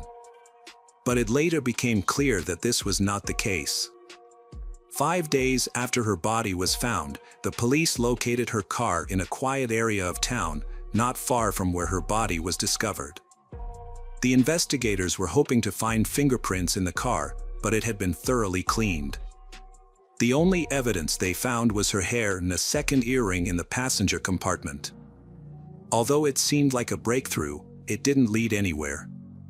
Kimberly, her father, was linked to a local mob hit due to his wealth and success. However, detectives found no evidence to support the rumors. Kimberly, grieving the loss of his daughter, denied any involvement and was found to conduct his business openly and honestly. In July 1995, a burglary suspect was arrested at a New York City residence. Surprisingly, he shared information about the Kimberly case. The suspect claimed an acquaintance told him that his friends had kidnapped and killed she by burning her. Upon hearing the unidentified man's name, the officers pieced together the crime. The man in question was Joshua Torres, Kimberly's roommate who had participated in the search for her. Detectives took a closer look at the young man, calling him in for further questioning. Although he denied any involvement in the crime, a lengthy conversation revealed a potentially incriminating statement. He mentioned that if he were the kidnapper, he would have fed the victim Kimberly. This statement raised suspicions since there had been no public mention of the victim's hunger, thirst, or cold, and not even her father was aware of these details. To strengthen their case, investigators examined the suspect's past, finding a criminal record and a pattern of obsessive behavior. He was jobless and financially dependent on his roommate, caring for her child, which gave him unmonitored time to plan the crime. Knowing Kimberly's daily routine allowed him to abduct her and hide her in a vacant house. It was unclear why no ransom demands were made. Analyzing the suspect's calls revealed he lied about contacting Kimberly's acquaintances. The dialed numbers belonged to random individuals with no connection to Kimberly. Suspicious messages on his pager further implicated the suspect, Joshua. He had long been a suspect in the eyes of detectives, and they finally gathered enough evidence to arrest him. During the interrogation, they informed him that Kimberly's ex-boyfriend was no longer considered a suspect. Pressed for more information, Torres revealed that he suspected his friends of being responsible for her murder. Torres claimed that he thought his friends only intended to kidnap Kimberly for ransom and then release her unharmed. He admitted to being an accessory to the kidnapping but maintained that he did not think his friends would resort to violence. According to Torres, the plan was to demand a ransom and then let Kimberly go, but things did not go as planned. The kidnappers became frustrated when their ransom demands were met with silence from Mr. Kimberly. Unbeknownst to them, their calls had been answered by Kimberly's father, and a ransom message had even been recorded. However, due to a technical issue, the recording was not saved on the answering machine. The kidnappers, feeling ignored and angered by the lack of response, decided to wait and see how events would unfold. It turns out the group feared public attention, and the psychics claim that the suspect's name began with the letter J. This information was published and broadcast on TV, creating a cycle of events. Joshua was released on bail after speaking with the police, but then disappeared. Around the same time, Jose was shot while walking with his wife. Jose's wife later told investigators that her husband didn't trust Joshua and had been gathering evidence against him. She claimed Jose felt guilty about kidnapping Kimberly but not about the house fire. He wanted to confess to the police, just as he had to her. The pager messages and suspect statements helped investigators piece together the kidnapping and crime details. 4 men were involved: Joshua, Julio Negrin, Jose Negrin, and Nicholas Brett, also known as Jay. Notably, Julio had previously dated Kimberly and proposed, but she rejected him. The group was united by friendship and a shared criminal past. However, their actions were far surpassed by the horrific treatment of she at the hands of the guys. Nicholas had recently been released on bail, thanks to his mother's intervention, and had received a lenient fine for a crime that could have resulted in a prison sentence of over a year. Joshua had a history of serious offenses, including child abduction, violence against a minor, and illegal possession of weapons, despite his young age. Nevertheless, he too had received an inappropriately light sentence for his crimes. It was evident that Joshua was the ringleader, responsible for coordinating the group's actions. After Kimberly left the party, the men seized her in the parking lot, having apparently been stalking her and waiting for the ideal moment to strike when she was alone. A gun was used to intimidate Kimberly. When she resisted, the perpetrators tied her hands and covered her mouth, eyes, and ears with duct tape. They then put her in the trunk of a car and drove her to an abandoned house, where she was taken to the basement and tied to a chair. To prevent her from making noise, they removed her shoes. The kidnappers told Kimberly that her father owed them money and that she would be released once he paid the debt. Julio was tasked with caring for Kimberly, bringing her food and water twice a day, and keeping her warm. However, fearing the consequences, Julio abandoned the house, leaving Kimberly without food, water, or warmth for 3 days. Once Julio left, the kidnappers informed Joshua, who made an audio recording demanding a ransom of $775,000. Then, the kidnapper called Kimberly's father, leaving 2 empty messages. The kidnappers waited for a response, genuinely confused as to why Kimberly's father didn't contact them. Meanwhile, Kimberly, left unattended, suffered from dehydration, passing out multiple times, yet continued to fight for her life. The kidnappers grew angry and fearful of being caught due to the lack of ransom payment, so they decided to release Kimberly. Upon entering the basement, they found her unconscious and assumed she was dead. To eliminate evidence in the hostage, they planned to get rid of her. During the investigation, officers learned from Liz Pace that Joshua used his roommate as an alibi, directing his accomplices while staying at home with his child. Liz Pace initially claimed she was unaware of Joshua's involvement in Kimberly's kidnapping. However, at the trial, she testified against him. She stated that after being interrogated, Joshua approached her and confessed to all his crimes. However, he then turned violent, physically assaulting her, silencing her, and issuing death threats before fleeing. Some time later, Joshua was apprehended by law enforcement. In an effort to further the investigation, the authorities decided to bring the former friends together, informing them that Joshua had denied any involvement in the massacre. Upon learning of Joshua's denial, Julio chose to cooperate with the investigation, revealing crucial information. This cooperation played a pivotal role in securing Torres' conviction for Kimberly's murder. Ultimately, the trio faced charges of murder, arson, kidnapping, and unlawful imprisonment. During the trial, evidence emerged that Joshua had made repeated attempts to deceive investigators and evade punishment. After deliberating for approximately 10 hours, the jury reached a verdict. Joshua Torres was sentenced to 58 years in prison. Nicholas Brett received the same sentence as the others. Julio Negrin was found guilty of being an accessory after the fact and was sentenced to 2 to 6 years in prison. Tomas Kimberly, the victim's family member, was satisfied with the court's verdict and did not want the perpetrators to receive the death penalty. In his opinion, the death penalty would have been too lenient a punishment.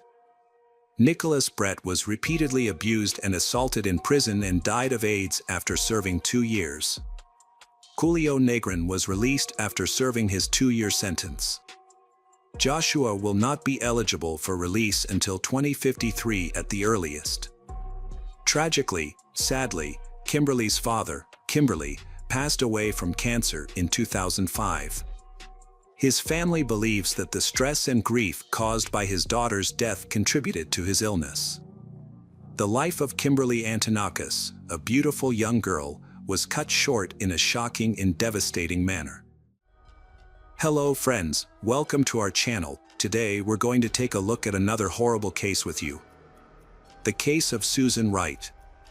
Susan Lucille Wright was born on April 24, 1976, in Houston, Texas, to parents Velma Sue and Jimmy Lawrence Wright.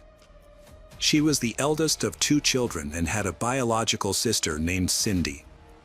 As a child, Susan was active, sociable, and creatively talented. During her school years, she developed a passion for dancing and aspired to become a choreographer. With her bright and attractive appearance, as well as her slender figure, she drew many admirers and being the center of attention. After completing high school, Susan tried but was unsuccessful in getting into college. To raise funds for her future education, she decided to take some time off. During this period, she found work as a dancer at a well-known nightclub, performing partially nude on stage. She decided to leave her job and use her savings to enroll in evening courses at a nursing school. To support herself and maintain her independence, Susan took a job as a waitress at a restaurant while pursuing her studies. However, she soon discovered that medicine was not her real passion and had trouble paying for her studies. Consequently, she stopped attending her classes to concentrate on her job. In the summer of 1997, 21-year-old Susan met her future husband, Jeffrey Andrew Wright, at the Galveston restaurant where she worked. He was immediately drawn to her beauty and radiant smile, becoming a regular customer and leaving generous tips. After some time, Jeffrey mustered the courage to ask Susan for her phone number. He would call her daily, sometimes multiple times a day, to arrange romantic dates and surprise her with small gestures, such as sending flowers with heartfelt notes to her workplace. In the evenings, he would meet her and walk her home. The man was 8 years older than Susan, but she didn't consider this a significant issue.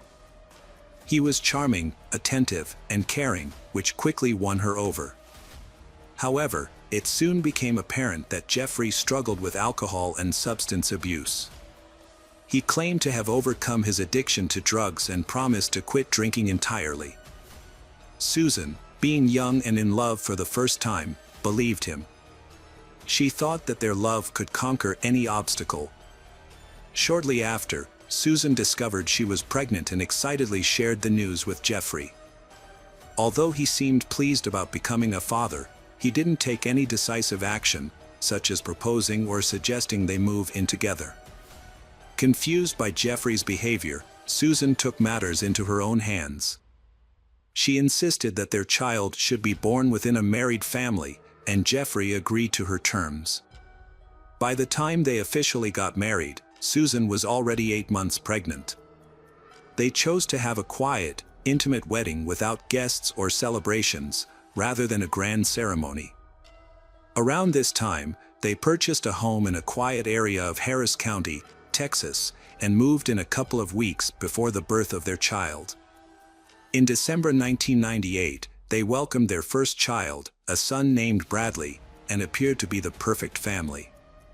In 2001, Susan became pregnant again, and in the spring of 2002, she gave birth to a daughter named Kay. The family had a small dog named Buck, a comfortable family car. Jeffrey worked at a local construction company, and after the children were born, Susan became a stay-at-home mom by mutual agreement. She took care of the kids and created a cozy home environment. The neighbors said that Mrs. Susan was a kind person, friendly, sociable, a caring mother, and a loving wife. However, it was later revealed that the reality of their family life was far from perfect. Her husband was extremely demanding in every aspect of their lives. Susan's days were filled with cleaning, doing laundry, and cooking. Jeffrey demanded freshly cooked meals every day, prohibiting her from preparing meals in advance or reheating leftovers. Maintaining a perfect and clean home was a challenging task, especially with 2 small children. Additionally, Jeffrey required his clothes to be washed almost daily, as he refused to wear the same item twice.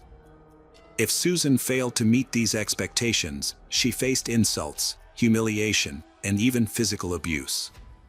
Moreover, Jeffrey was extremely frugal, providing Susan with a meager weekly allowance of $100 to cover all household expenses, including cooking, childcare, and maintenance. Susan had to keep track of every expense, giving receipts to her husband Jeffrey. However, Jeffrey's behavior was a bigger issue.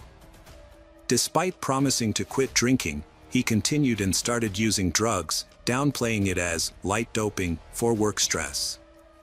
The substances made him aggressive, causing him to harm Susan and their son. Jeffrey denied his behavior was a problem, claiming Susan knew about his substance use before marriage. His parents sympathized with Susan but felt powerless to intervene. After moving in together, Jeffrey's behavior became increasingly aggressive, leading to physical, emotional, and intimate abuse. He initially apologized, but the violence became regular. Jeffrey would often go to the gym 3 times a week to practice boxing as a stress relief measure. He looked forward to sharing this activity with his son when the boy was older. On January 13, 2003, Jeffrey returned home from the gym agitated and on edge. As Susan prepared dinner, he attempted to teach their 5-year-old son some boxing moves but lost control and struck the child, causing the boy to burst into tears. Susan pretended not to notice the incident, but it was the last straw for her. Following dinner, she put the kids to bed. Meanwhile, Jeffrey stayed in the bedroom, where he continued to take drugs. There are different accounts of what happened next. According to Susan, when she went into the room, Jeffrey assaulted her, attempted to rape her, and tried to stab her with a knife. She claimed she fought back in self-defense after managing to take the knife from him. The events that followed are unclear, with different accounts of what happened. According to Susan, when she entered the bedroom, Jeffrey tried to attack her, sexually assault her, and kill her with a knife. However, she claims she managed to grab the knife and defended herself, leading to a fight. Her story changed multiple times, but the version told in court, based on the investigation, was considered more believable. Susan decided to use her dance skills to distract her husband and lower his guard. Wearing a short silk robe over her bare body, she put on a seductive show for Jeffrey. She then suggested a role-playing game that involved tying him up, which he agreed to. Using 3 of Jeffrey's neckties, she bound his hands and one leg to the bed. She used the silk belt from her robe to secure his other leg. With Jeffrey immobilized, Susan created a makeshift gag using her underwear, pretending it was part of the intimate game. To set the mood, she lit candles and turned off the lights. Jeffrey was tied to the bed with a gag in his mouth, unable to move or speak. The room was dimly lit. Jeffrey poured hot wax from a candle onto Jeffrey's chest, which was painful but initially seemed like part of a game they were playing. However, when she poured wax onto his genital area, the pain became unbearable. Jeffrey tried to free himself and scream, but he couldn't. His wife, Susan, took a small sharp knife from the kitchen and began stabbing him repeatedly, starting at his groin and moving up his body, slashing his genitals, legs, abdomen, chest, arms, neck, and face. She began slowly, expressing her grievances with each stab, recounting the insults, humiliations, and abuse she had suffered. As she continued, Susan began to cry and stab faster. Experts later counted 193 shallow knife wounds on Jeffrey's body. Most of these wounds were not fatal, and Jeffrey was conscious for most of the ordeal. Susan's actions suggested she was in a state of extreme emotional distress. Her lawyers argued that she was in a state of affect, unable to stop even when Jeffrey showed no signs of life. She had not considered what she would do next or how she would handle the body. Shallow grave in the backyard. She sat next to her husband's body on the floor for hours. Eventually, she looked around the blood-covered bedroom and knew she had to act before dawn. She carefully checked outside through the window, ensuring the coast was clear. Her gaze landed on a shallow pit in the backyard that Jeffrey had dug for a fountain over the weekend. A plan formed instantly. This pit would become her despised husband's grave. To move the body, Susan used a garden wheelbarrow. This raised questions for investigators, as a petite woman was able to single-handedly lift and transport a man twice her weight out of the house. Suspicions of an accomplice arose but were never confirmed. Under the cover of darkness, Susan discreetly relocated the body to the pit and covered it with a thin layer of soil. She then cleaned up, removing the blood-stained curtains and bed linen, placing them in trash bags and dispersing them in different bins. The blood-soaked mattress was flipped over, as Susan was unsure how to properly clean it. She spent the remaining time until dawn scrubbing blood from the floor, walls, and carpet. Scrubbing the carpet is a big deal, with a large stain that couldn't be removed. In an attempt to eliminate any evidence of the violent confrontation, Susan applied bleach to the affected area, hoping the chemicals would destroy any remaining traces. Susan made a distressing call to her husband's parents in Austin, Texas. She was emotional as she recounted the events. Her husband, under the influence, had physically assaulted her and their son, spilled bleach on the carpet, and then ended their relationship before leaving. Jeffrey's parents were shocked and concerned by the news. Although they were aware that their son had his flaws, they felt genuine sympathy for their daughter-in-law.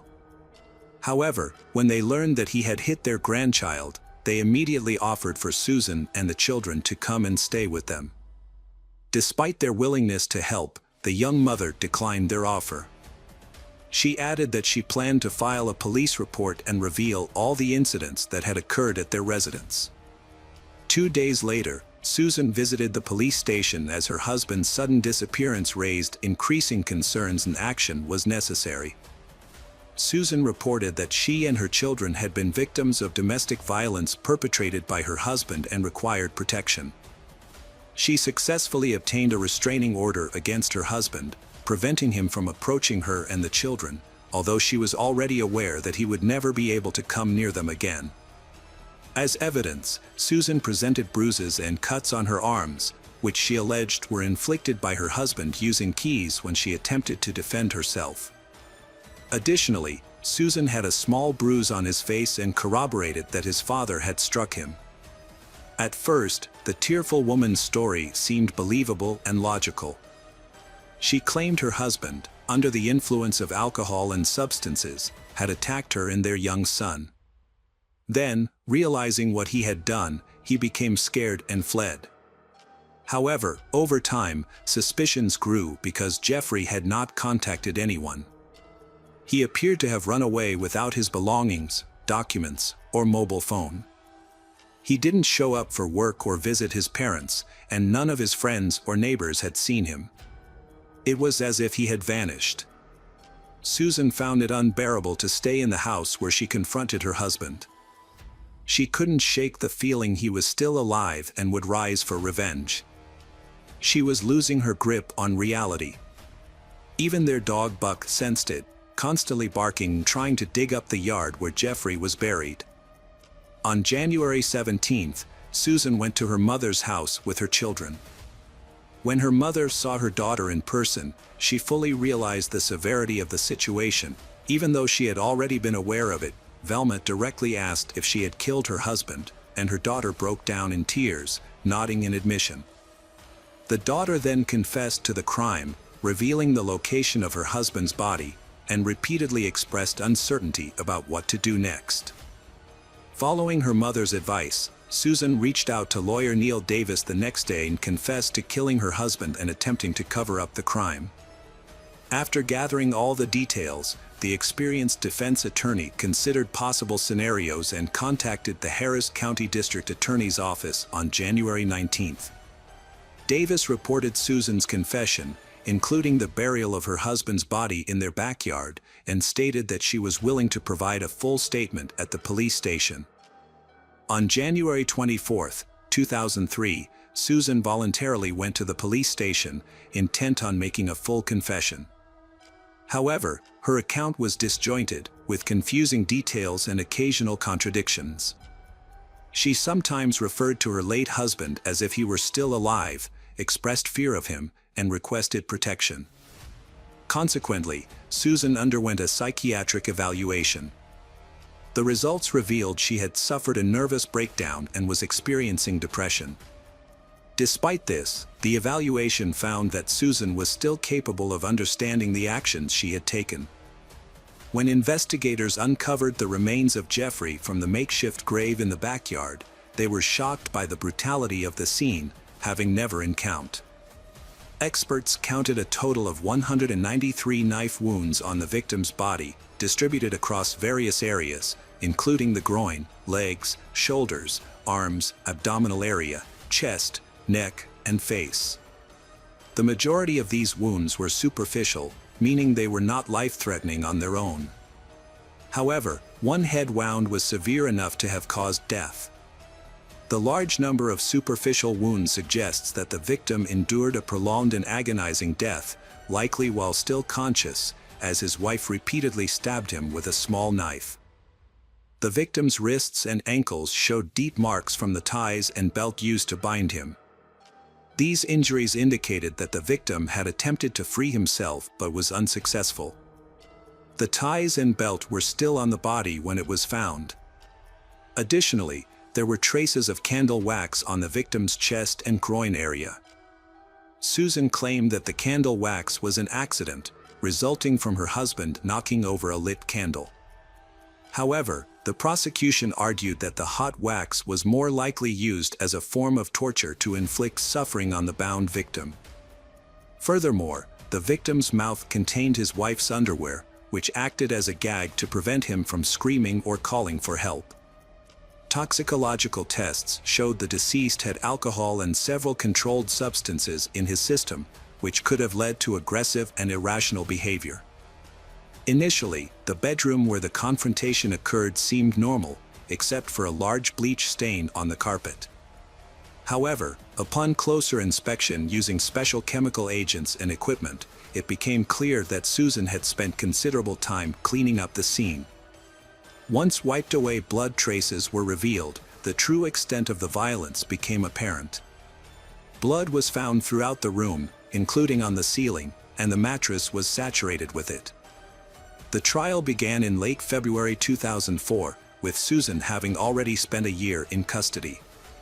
Her children were being cared for by her parents and sister Cindy.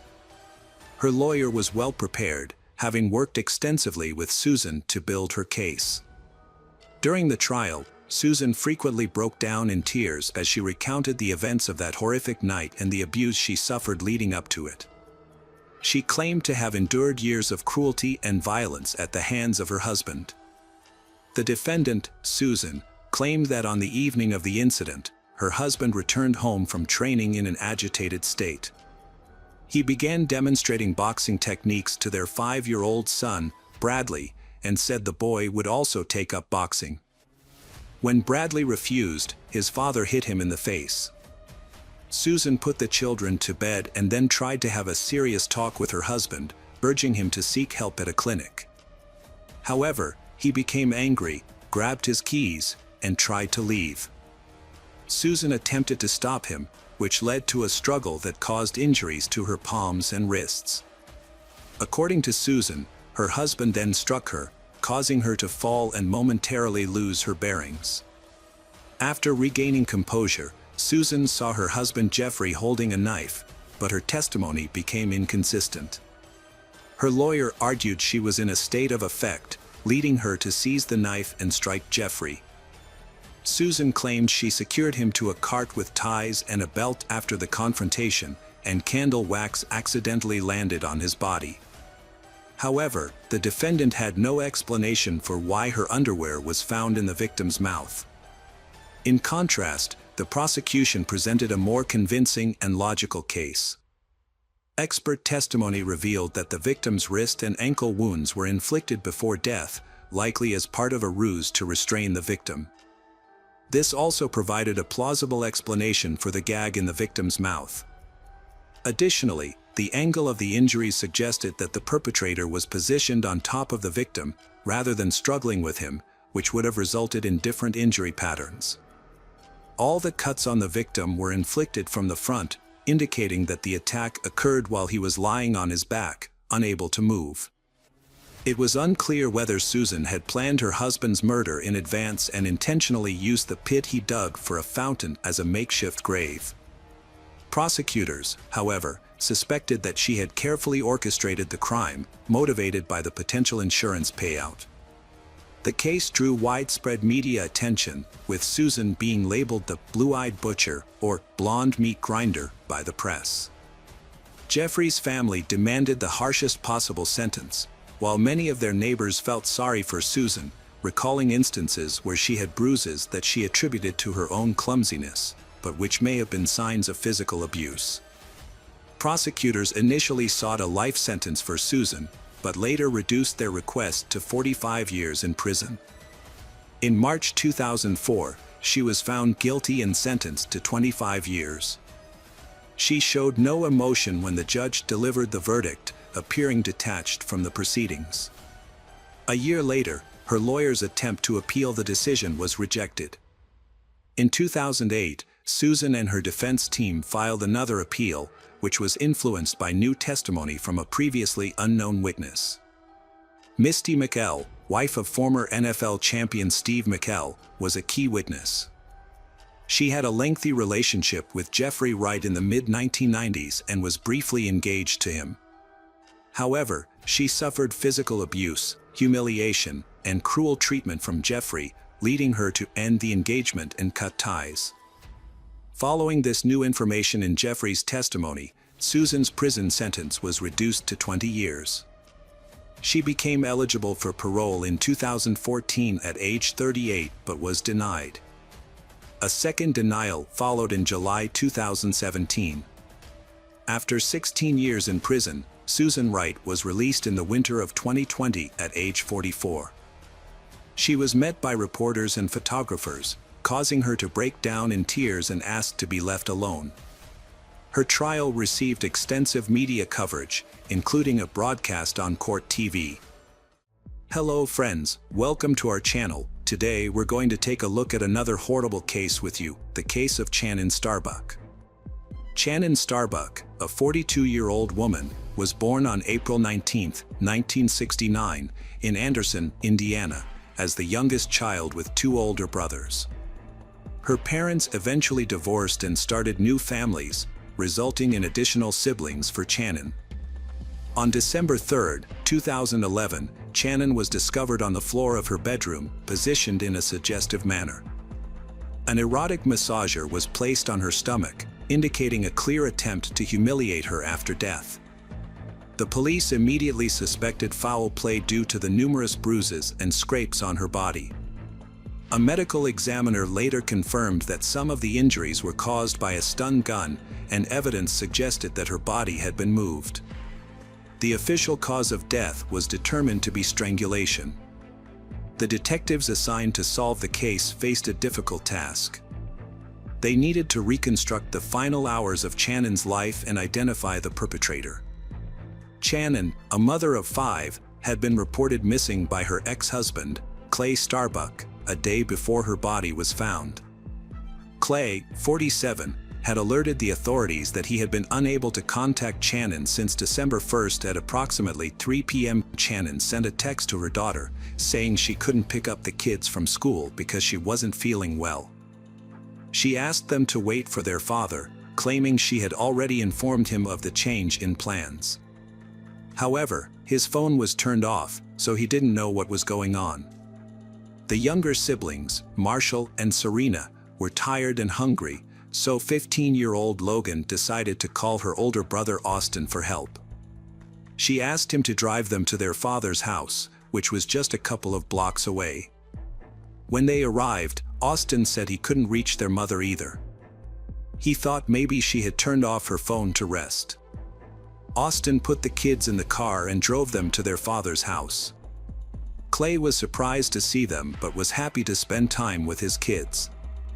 Since the older kids had lived with him after the divorce, and the younger ones had stayed with their mother, Clay decided to enjoy the unexpected visit and didn't contact Channon. This wasn't the first time something like this had happened with her. Clay expected to see Channon at the school basketball game that evening, but she didn't show up. The next day, December 2nd, Clay took the kids to school and then went to Channon's house. The front door was locked, and the blinds were closed. Since he didn't have a spare key, he couldn't get in. Clay sent a message saying that if Channon didn't show up by 7 p.m., he would contact the police. After waiting until the agreed time, Clay went to the police station to report Channon Starbuck's disappearance. 2 sheriff's deputies visited her address but found nothing suspicious, so they returned to the station. The officer told Clay to wait one more day. If he still hadn't heard from Channon after that, he should return to the station. The next day, Clay returned to the police station, and it was then that he discovered he wasn't the only one looking for Channon. A friend and her mother had also reported being unable to contact her, which was unusual for Channon. This new information prompted the police to take the case more seriously. It had been 48 hours since Channon's disappearance, and several people were worried about her. The police visited Channon's home again. Upon entering the residence, they found no signs of forced entry or robbery. Initially, everything appeared to be in order. However, when they entered Channon's bedroom, they discovered the disturbing truth. Channon Starbuck's disappearance was a result of a brutal murder. In her room, investigators found an unmade bed with a blanket nearby, but the sheet was missing and the mattress cover had red stains. Her cell phone and diary were on the dresser. Forensic experts examined the room for fingerprints, finding 12 latent prints on the massager box and bathroom mirror, while some surfaces had been wiped clean. DNA analysis was conducted on traces found in common areas, and specialists took scrapings from under Channon's nails, face, and neck. Detectives believed the murder occurred after Channon got out of the shower, and her body was moved to the bed and then the floor. The missing sheet was found in a washing machine, suggesting the perpetrator tried to eliminate evidence. Clay arrived at Channon's house by noon to find out what had happened to his ex-wife. However, the scene at her yard was ominous, with yellow tape cordoning off the area, an ambulance, and several police cars parked near the lawn. Clay was the first to be informed of the tragic event. To gather more information about Channon and her lifestyle, the detectives questioned Clay after he had calmed down. He explained that he and his ex-wife had a morning routine where he would take the younger kids to school and she would pick them up afterwards. However, on December 1st, his car broke down a few blocks from home, disrupting their routine. Clay had texted Channon to ask her to take the kids to school. It was supposed to warm up around 11 a.m., but when he tried to start the car again, it still wouldn't start. He gave up and went back inside to take a nap. Clay slept for several hours without being disturbed, during which time his cell phone ran out of battery. To support his story, he showed the police his correspondence with his ex-wife, Shannon. Initially, everything seemed to add up. Clay was cooperative, providing his cell phone, DNA, and fingerprints. He also expressed concern for Shannon, explaining that their divorce had made her more vulnerable. When asked for more information, Clay revealed that Shannon had joined a dating site after becoming single. As an attractive woman, she had many admirers. According to Clay, she might have been seeing multiple people at the same time, and one of them might have been responsible for her death. Unfortunately, he didn't have any specific names to share. During the conversation, Clay became emotional and cried, struggling to accept Shannon's death. After recording his statement, the police sent him home. He had to break the news of their mother's death to their children. At the start of the investigation, the case surrounding Shannon Starbuck's demise was gathering momentum. Investigators questioned the Shannon family's neighbors, focusing on every detail, especially reports of unfamiliar people and vehicles in recent weeks. An autopsy revealed severe injuries, including chest trauma consistent with the use of a stun gun, 10 broken ribs, and head and body injuries likely caused by a blunt object. The severity of the injuries made it difficult to determine the exact time of death, but the expert estimated that Shannon's life ended between December 1st and 2. Scratches on her body suggested that she had been moved, and her broken neck bone supported this theory. The medical examiner found evidence of strangulation using a soft object, possibly a hand, towel, or sheet. A breakthrough in the case came from the analysis of body samples, which revealed male DNA. This suggested that the suspect might be one of Shannon's close male acquaintances, including her ex-husband or secret admirers. Clay Starbuck, her ex-husband, has cooperated fully with the investigation, including undergoing a medical examination to check for any injuries or harm. Detectives suspected that the perpetrator might have been injured during the struggle, but Clay showed no signs of injury on his hands. The investigators then examined their sons, 21-year-old Austin and 18-year-old Blake. The only issue that arose was the presence of old cuts on the older son's hands, but these were explained by his job at a window manufacturing plant. During conversations with the sons, some facts were established that would later become clearer. The children knew that after the divorce, their mother had been dating and they disapproved of it. They had seen explicit photos on their mother's laptop, leading them to wonder if she might have been targeted by an online predator. It was clear that the sons loved their mother and were deeply shaken by her death. However, they had disagreed with the changes she had been making in her life. In a subsequent interview, Clay expressed himself more clearly. He blamed Shannon's behavior for his family's problems while he was away on business, especially her frequent encounters with other men. Clay even suspected that Marshall might not be his biological son, but he loved him regardless. Clay believed that after their relationship ended, Shannon started to indulge excessively and not appropriately for her age. He disapproved of her dropping off the kids at his place when she went on dates. By this point, investigators had not only spoken to Clay and the children but also interviewed Shannon's relatives and friends. The detectives developed a more comprehensive understanding of the deceased and her family. Shannon had always dreamed of having a big, loving family. Growing up, she was a kind and modest person who loved to draw and was very good at it, winning many awards. At 20, she met 25-year-old Clay Starbuck in Florida, where she had moved with her family when she was young.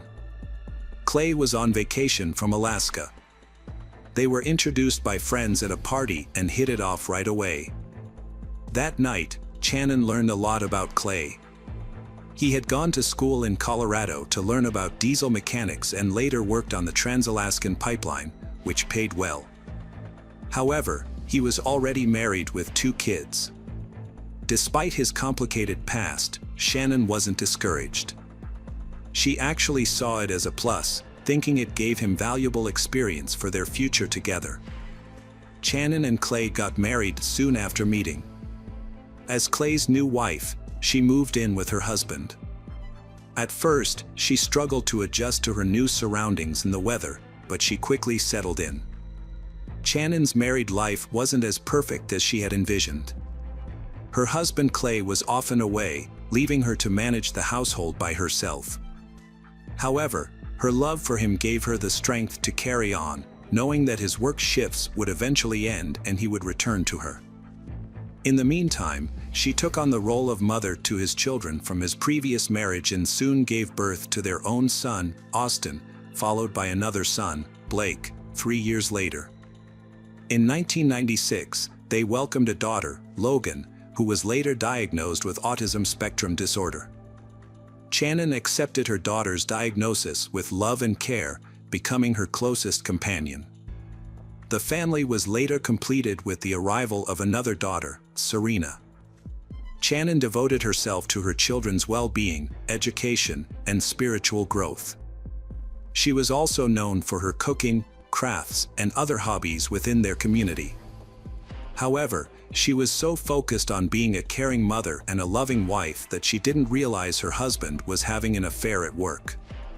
When she discovered his affair, she felt deeply betrayed and shocked. This led her to file for divorce in 2000, marking the beginning of a new chapter in her life. She still had feelings for her ex-husband, so she moved to Arizona to start fresh and ease the pain of their separation. There, she attempted to start a new relationship, but it didn't work out because she realized she still loved her ex, Clay. Clay was also reaching out to her and asking her to come back, claiming he had changed. Believing him, she gave him another chance. In 2001, they had a son named Marshall, their 5th child. However, instead of strengthening their relationship, Marshall's birth created new tensions. Even when they formally remarried in 2006, their relationship remained strained. 6 months later, the family moved to Deer Park, Washington. Clay's work kept him away, leaving Shannon to care for the children and manage the household. She kept her family entertained by organizing outings and parties at home.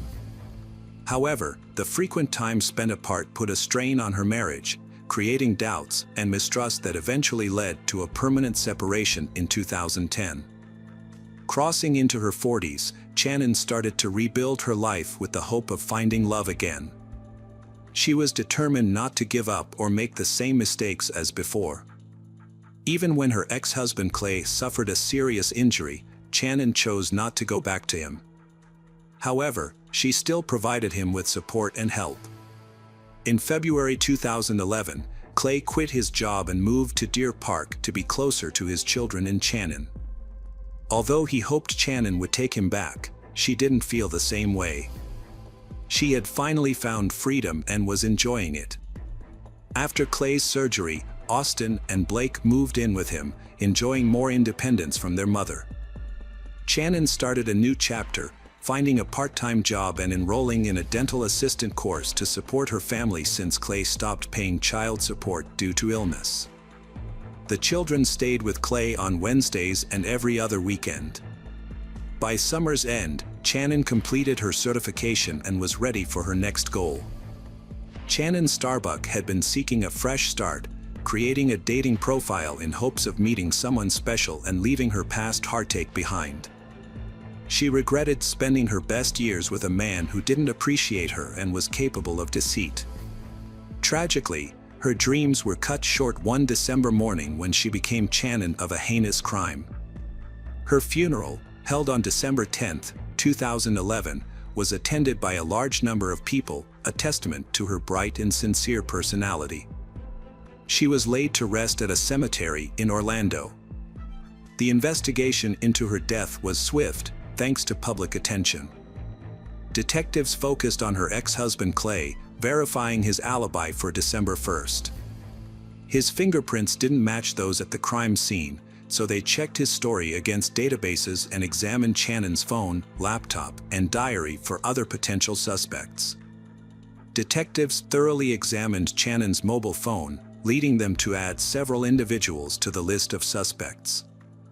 These men had been in contact with her through a dating site, raising suspicions about their potential involvement. One suspect, Tom Walker, had arranged a date with Channon for December 5th, just hours before her death. Their conversations had been candid, and they had exchanged photos.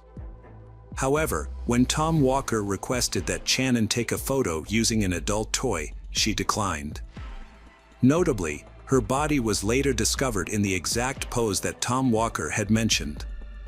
Within an hour, detectives located Tom Walker, who was shocked not only by the news of Channon's death but also by being considered a suspect. He promptly provided an explanation for his activities on the day of her death, which was corroborated by his colleagues and surveillance footage. The next individual on the list was John Wilson, who had scheduled a meeting with Channon on December 1st. An examination of their correspondence revealed. The investigation revealed that the suitor, whose real name was John Kinlawn, had no intention of a serious relationship with Channon and had used a fake identity. He was married and worked in a different field than he claimed, which explained his secretive behavior. When questioned, Kinlawn had an alibi for the time of the crime, which was corroborated, and he was released after providing a DNA sample. The investigation was back to square one, but a breakthrough came when detectives examined Channon's mobile phone. They discovered that a 911 call had been made from the phone on the morning of December 1st, but it had been deleted from the call log. After retrieving the call, they found it contained only the sounds of sobbing and rustling before abruptly ending. Channon's phone records revealed a failed call and 11 messages sent after her death. GPS data confirmed her phone was at home, where she was killed after dropping her kids at school. The suspect tried to mislead the investigation and was found to be close to the Channon family, even using a nickname for the youngest son. After uncovering this information, Clay's statements were examined more closely. He had a clear motive for killing his ex-wife, as divorce can be difficult for some partners to accept. Additionally, he had the perfect opportunity, knowing her daily routine.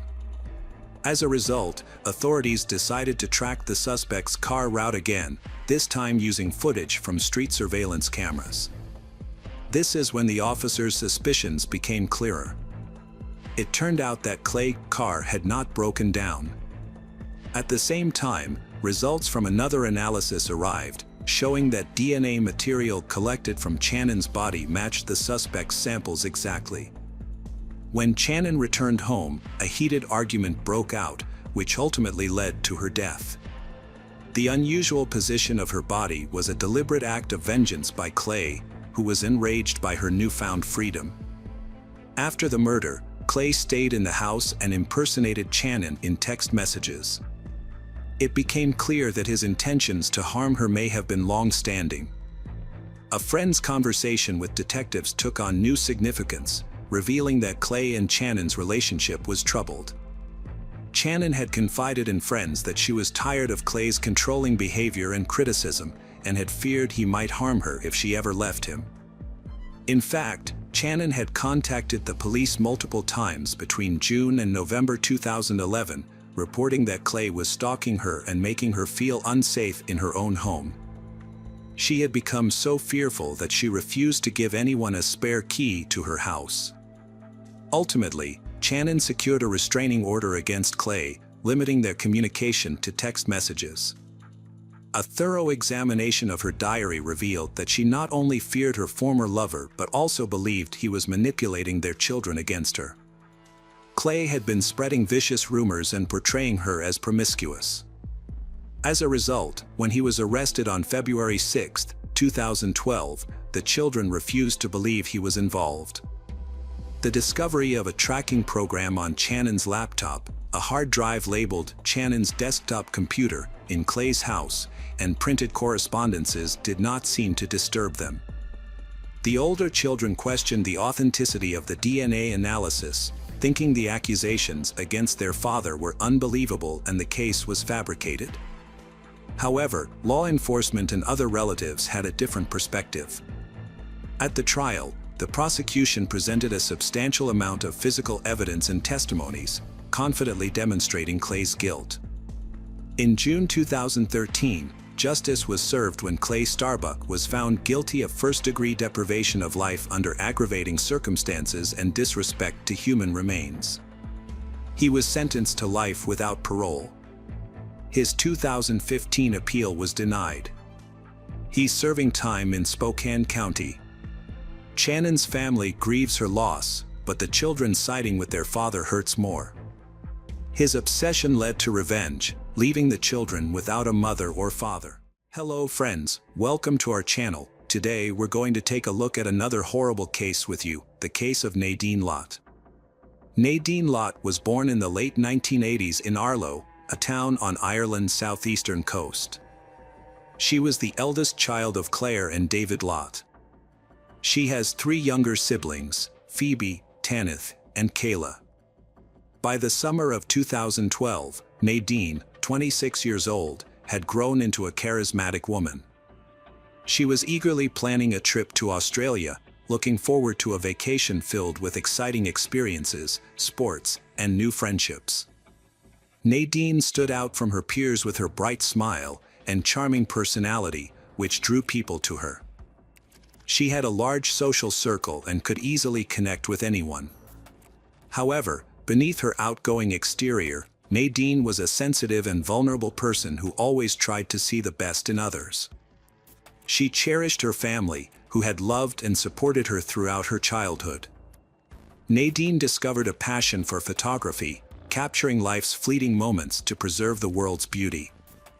This hobby eventually turned into a career, and she became a successful beautician, helping others enhance their natural beauty. Nadine experienced some difficulties in her personal life. She wasn't eager to settle into a serious relationship, preferring to enjoy her independence and spend time with friends. This desire for freedom led her to take a trip to Australia, where she was attracted by the warm climate, stunning beaches, and exotic landscapes, finding everything fresh and romantic.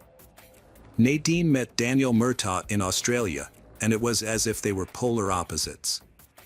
While Nadine was outgoing and lively, Daniel was quiet and reserved, with piercing eyes and a toned physique that immediately caught her attention.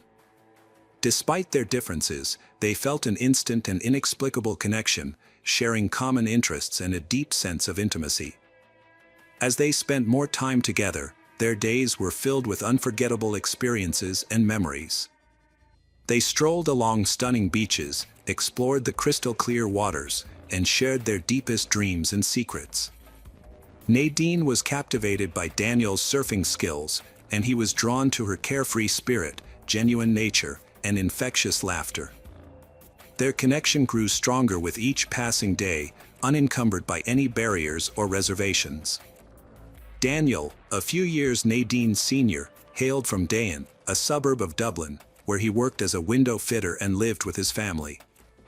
Nadine viewed it as a casual fling without any serious commitments. Phoebe was the first to discover Daniel. Shortly after, Claire, the mother, learned about the relationship from her child. Claire quickly suspected that this relationship may not be long-lasting.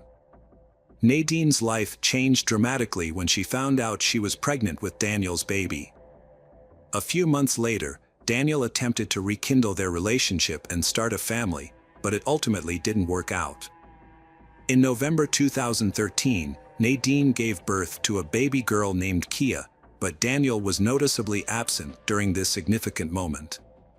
Instead, her sister Phoebe was the one who offered emotional support and remained a constant companion. Phoebe was by Nadine's side during childbirth, took the first photo of mother and daughter, and played a vital role in helping Nadine navigate the challenges of new motherhood.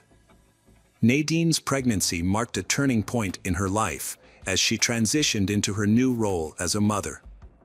Despite the difficulties she faced, Nadine found solace in Phoebe's unwavering support and love. Nadine's story is a poignant reminder of the complexities of love and relationships. Although her relationship with Daniel was unfulfilling and lacked deep emotional connection, Nadine was determined to provide a stable and loving environment for her daughter. But Daniel failed to take responsibility for his actions and showed no interest in being a devoted father, leaving Nadine to raise Kia on her own. Nadine had always tried to provide the best life for her daughter, Kia. In 2016, she wanted to build a home with her loved ones, so she rented a house where everyone could live together as a family. However, her hopes were crushed when Daniel, Kia's father, failed to move in with them. This realization marked the end of Nadine's. Daniel's constant absence and broken promises had left her emotionally drained, so she made the decision to end their relationship and start a new chapter in her life. Despite their separation, Nadine had held on to the hope that Kia would still be able to maintain a relationship with her father. Claire, Nadine's mother, had a more realistic view of Daniel's. His love for boxing was a higher priority for him than his family. In contrast, Nadine remained devoted to her daughter Kia, providing her with the love, care, and support she required. As Kia grew up without her father, she had her mother as a role model, teaching her to persevere through challenges. In October 2019, Claire suggested that Nadine celebrate her birthday in Rome. During the trip, Nadine's daughter, Kia, also referred to as Nine, confided in her mother about the struggles she was facing in her life. Nadine had moved on from her relationship with Daniel and was thriving as a single mother. She enjoyed her job, took pride in her accomplishments, and was happy with her life. Her future looked promising, especially after being offered a modeling job. Her happiness was short-lived when she discovered that Daniel continued to make unfulfilled promises to visit their daughter Kia in Ireland. When Daniel requested a meeting to give Nadine money for Kia, she was skeptical, suspecting that he just wanted to see her, not their daughter. She agreed to his request, but only because she didn't want Kia to think poorly of him. Nadine still held on to the hope of creating a real family, despite the increasing impossibility of it. To shield Kia from disappointment and pain, Nadine made excuses for her father's absence. She wanted to protect her daughter from Daniel's irresponsibility and neglect. Meanwhile, Daniel was reluctant to let Nadine go and was fearful that she might start dating other men. As a result, Nadine felt forced to keep her personal life hidden from him to avoid his controlling behavior and threats. In 2019, Nadine Lott's life drastically changed after she ended her relationship with her partner, Daniel. She started dating a new partner from Turkey, but her attempts to keep this relationship private were unsuccessful. Daniel discovered Nadine's new partner and became furious, sparking a series of stalking incidents that caused her immense distress. On December 5th, Nadine sent a clear message to Daniel, stating that their relationship was over and demanding that he stop harassing her. She believed this would finally bring an end to the toxic relationship. However, on December 13th, Nadine asked Daniel to watch their child, Kia, while she attended her aunt's birthday celebration at a local pub. Daniel agreed to watch Kia at his home in Condon, a different location from where Nadine lived, which was in Wicklow. On the night of December 14th, Daniel repeatedly tried to contact Nadine, calling her at 5:57 and 1:26 a.m., but she didn't answer. He eventually sent her a message, asking her to return home soon. Nadine returned home and changed her clothes, but the events that followed are unclear. What is known is that Daniel attacked Nadine, terrifying her 6-year-old daughter, Kia. The noise and screams caught the attention of a neighbor, Ela Klanovich, who investigated the source of the commotion. Ela saw Nadine lying on the floor in her hallway with Daniel standing over her, his face contorted with rage and panic. Horrified, Ela retreated to her apartment and quickly contacted Nadine's family. When Claire, mother of Nadine's, heard Ela's story, she felt overwhelmed with fear and anxiety. Daniel fled the scene in his Volvo, leaving behind a trail of dust and blood.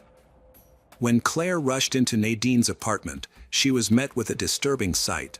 The walls and broken glass were covered in blood splatters, reflecting the horrific events that had unfolded. But the situation was far from over. It was now 9:50 a.m. Claire, Phoebe, and Kyle walked into the kitchen and were shocked by what they saw. Nadine's body was lying on the floor, brutally mutilated and showing no signs of life. Meanwhile, about 20 miles away in the town of Lar, Daniel lost control of his car and crashed into a ditch. Miraculously, he escaped with only minor scratches. John Beck-Ken stumbled upon the wreckage and was shocked by the scene: a car with broken headlights, shattered glass, and a lone vehicle lying in a ditch. His initial thought was that the driver had been drinking after a Christmas party, but as he approached the car, he was surprised to find it empty. Suddenly, Daniel emerged from the fog, his eyes vacant, his body shaking, and his clothes covered in blood. Daniel confessed to the crime in a despairing tone to a witness. He was then taken to the hospital in an ambulance, repeatedly muttering that he loved Nadine, as if seeking forgiveness. Meanwhile, Nadine's apartment was in disarray. When paramedics and police officers arrived, they were met with a strong smell of blood. The walls and furniture were smeared with it, and the scene was chaotic. Paramedic Ian Clark was struck by the extent of the destruction. Broken dishes, shattered glass, and bloody footprints indicated that a violent crime had occurred. Phoebe and Kyle rushed Nadine to urgent care after a severe accident, where medical professionals were able to save her life despite her critical injuries, which had left her unconscious. Nadine was rushed to St. Vincent's Hospital, where she was admitted to the intensive care unit. Doctors documented severe injuries to her head, neck, and chest at 10:58 a.m. Her condition was critical, with 64 injuries found on her body, the cause of which was unclear. Nadine received multiple blood transfusions, but her condition remained critical. Claire hoped that Nadine would recover. Claire stayed by her daughter Nadine's side in the hospital, bringing comfort with familiar items from home like family photos, Nadine's favorite perfumes, and cherished toys. Despite the doctor's bleak outlook, Claire was resolute in her support, believing that her love and care would help Nadine navigate the challenging road to recovery. Meanwhile, Daniel was scheduled to appear in court on December 16th. The court decided to hold him in custody until his trial. On the same day, Claire accompanied Nadine to a follow-up examination to assess the damage to her brain. Claire prayed that Nadine would find the strength to pull through. Tragically, Nadine's injuries were too severe, and she passed away on December 17th, between 3 o'clock and 4 p.m., without ever regaining consciousness. Irish Police Colonel Dean McCarthy described the violent crime as one of the most brutal he had ever witnessed. After the murder, Chief State Pathologist Dr. Linda Mogan performed the autopsy at the city funeral home on December 18th. Following the autopsy, the victim's loved ones, particularly her family, were left with many unanswered questions. Claire was consumed by her thoughts, trying to make sense of the events that had transpired.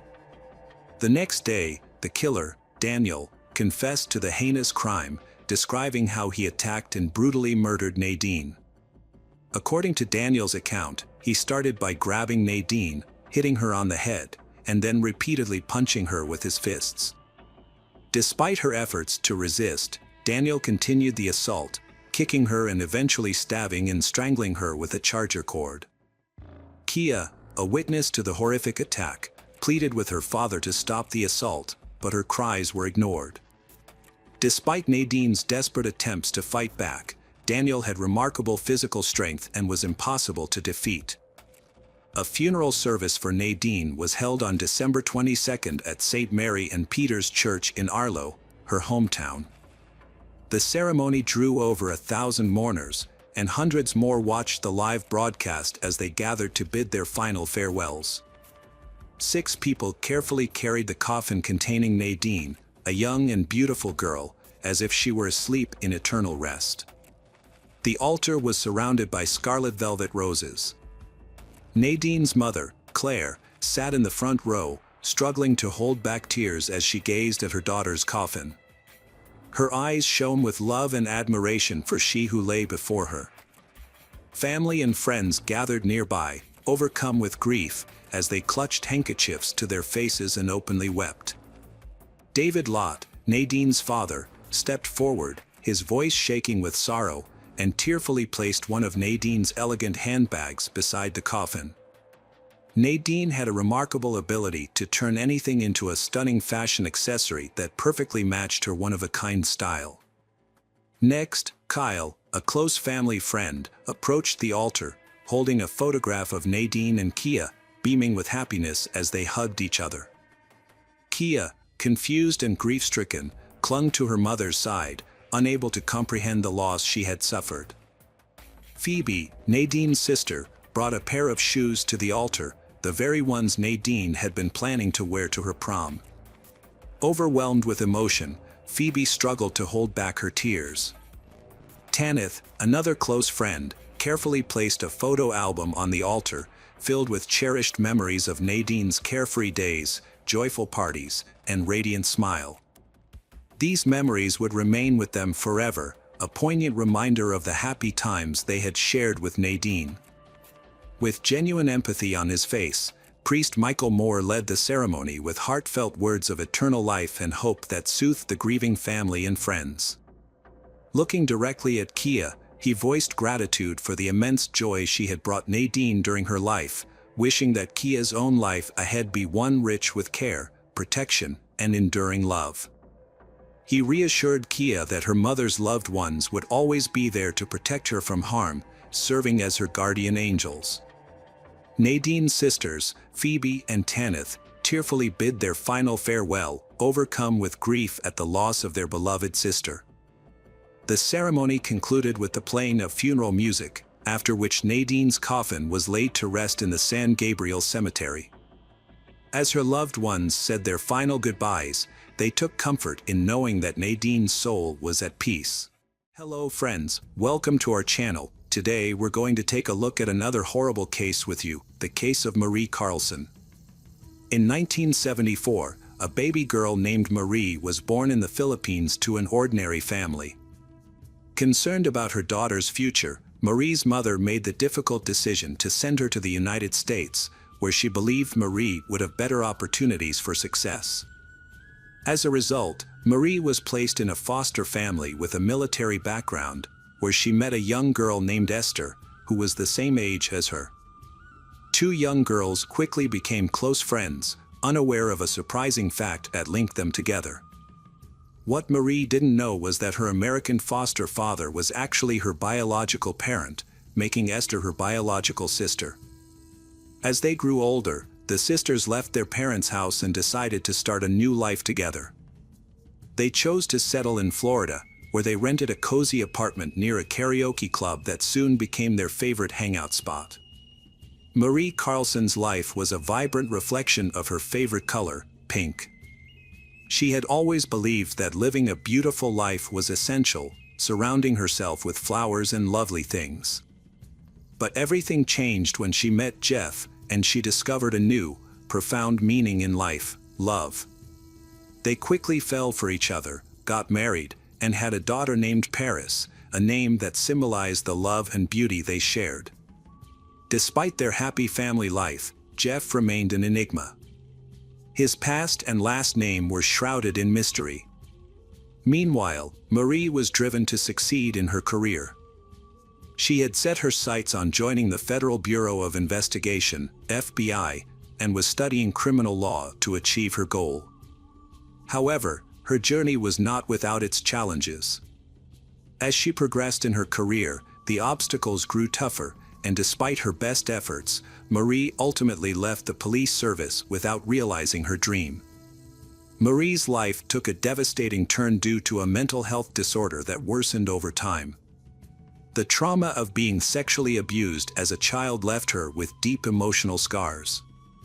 As a result, her daily life became increasingly painful, and her relationship with her husband, Jeff, began to suffer. The love they once shared started to fade, and their marriage eventually ended in divorce.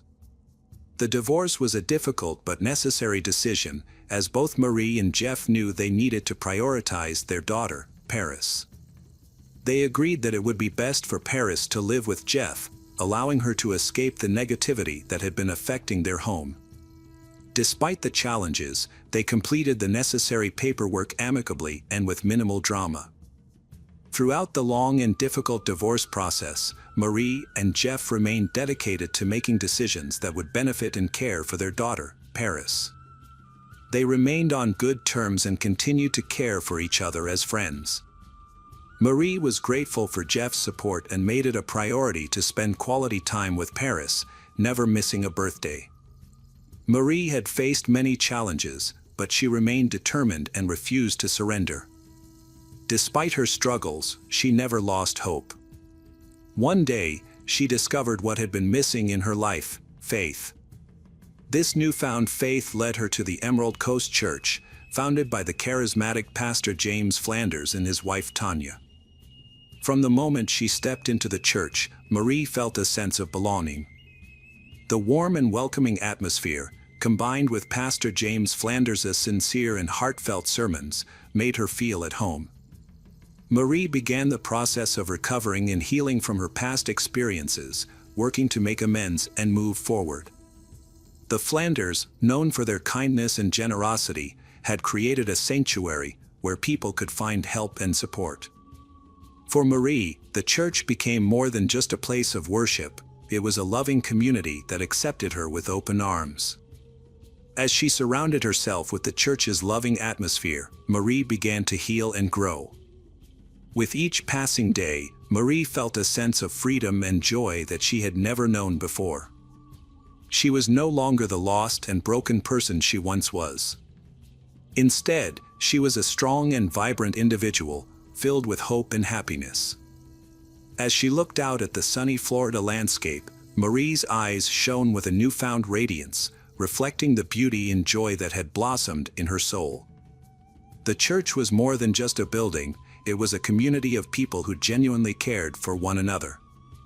For Marie, this small community became a second family, filled with love, light, and faith. From the outside, the church appeared ordinary, but inside, it felt like a warm and welcoming home. The people gathered there were united by their shared faith, and time seemed to stand still as they came together. Marie, however, was hiding a secret. She was pregnant, and the weight of this secret was crushing her. She felt ashamed and fearful, and only a few close people knew the truth. In June 2021, at the age of 37, Marie gave birth to her second daughter, Grace.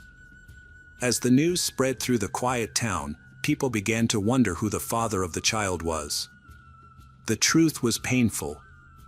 The father was a man Marie had been dating briefly, but he had turned out to be abusive and hurtful. When Marie became pregnant, he disappeared without a word. Left alone and broken, Marie found solace in the church. The Flanders family and the local community showed Marie and her newborn daughter overwhelming kindness and acceptance. They provided a safe and nurturing environment, filling a vital need in Marie's life by becoming like a substitute family.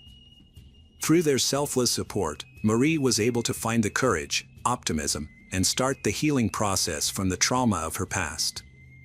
Marie had been feeling trapped in her life, and just 3 months after giving birth to her daughter, she made a shocking decision that left everyone stunned. She posted a mysterious message on social media announcing that she was leaving, not just her city, but also her family and friends behind. Marie had been secretly planning her escape, careful not to reveal her intentions to anyone, fearing they would try to talk her out of it. She only hinted at her dreams and expressed her love for her loved ones, making it clear that she was leaving for good. Her departure left many questions unanswered. Where was she going? What path would she take? And would she achieve her dreams? Marie's loved ones were devastated, worried sick about her safety and unsure of what to do next. The uncertainty surrounding her disappearance only added to their anxiety. Jeff, Marie's ex-husband, was particularly frantic and decided to contact the police to help find her. As the days passed, the worry and fear for Marie's fate only intensified. Marie's sudden disappearance from Fort Walton Beach had barely stopped making headlines when a disturbing revelation emerged. She had left behind her 3-month-old daughter. This news sparked immediate concern from Marie's sister, Esther, who knew her siblings' devotion to her children. "This is out of character for her," Esther said, her voice shaking. "She's always been extremely protective of her kids." Those who knew Marie were shocked by her disappearance. As a mother, she had always been exemplary, particularly with her 7-year-old daughter, Paris. Marie's ex-husband, Jeff, was especially stunned when he learned that she had stopped visiting Paris, as they had been inseparable. Now, at 37, Marie had vanished without a trace. While she had the right to start anew, the police couldn't ignore the fact that she had left her young child behind. The police analyzed Marie's recent messages and discovered a peculiar aspect: her writing style had changed significantly from before. This led them to suspect that she might be under duress or that the messages were fabricated.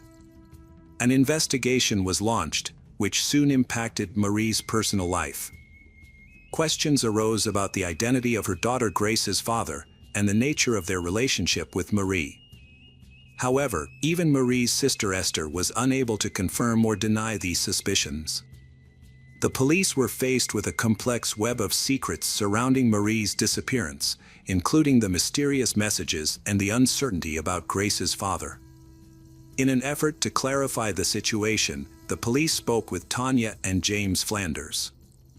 They revealed that Marie had a history of disappearing temporarily without explanation.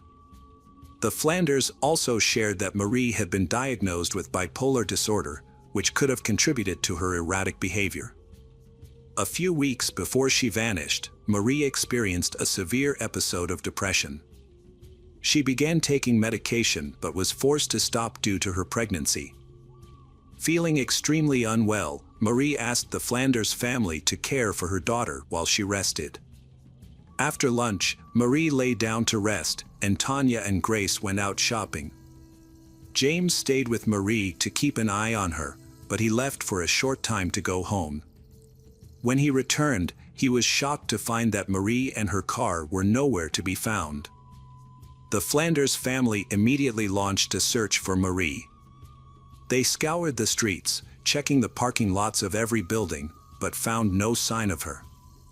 Then, James had an idea to check the airport, and to their astonishment, they found Marie's car parked there. Using the spare keys, James drove the car back home. When investigators examined the car, they did not find any suspicious marks or evidence that could lead to Marie's whereabouts. The investigators returned to the airport, hoping to find new leads. Their plan was to review the parking lot camera footage, as the airport is required to keep this information on file. They also hoped to find Marie's ticket, which might have her fingerprints on it. However, when they found the ticket, it didn't yield any useful results. The ticket was clean, with no fingerprints or other clues that could aid in the investigation. A search of Marie's car also turned up nothing, and the parking ticket didn't contain any fingerprints. To make matters worse, the cameras in the parking lot weren't working on the day Marie disappeared. This lack of footage was a significant setback for the investigation, leaving the question of whether Marie's disappearance was a tragic accident or a carefully planned escape. As the investigation continued, the police began to suspect that Marie's disappearance might be more sinister than initially thought. They reclassified the case as a murder investigation and shifted their focus to the mysterious father of Marie's child, Grace. The police returned to the church, hoping to find some answers to their questions. Who was Grace's father, and what role did he play in Marie's disappearance? The church, where Marie had found solace, was filled with rumors and speculation. Parishioners whispered about Marie's secret and the plan that had been weighing on her mind. Marie had been struggling with depression and had considered an abortion, but the Flanders family, who were eager to expand their family, had strongly opposed this idea. The Flanders asked Marie to leave her baby with them, while hypocritically offering to help her. Unbeknownst to others, they desperately wanted a second child, despite both being over 40. One parishioner claimed that Marie's baby, Grace, was a reward from above for the Flanders' good deeds. The situation took a turn when Jeff, Marie's ex-husband, arrived on the scene. He was not the father of the child but had information that could solve the mystery. Jeff revealed that he had noticed Marie's pregnancy and had questioned her about the father. Marie lied, saying she was a surrogate mother for the Flanders. However, the investigation that followed revealed the truth. Police spoke with Tanya's friends, who were also church members, and eventually, the truth came to light.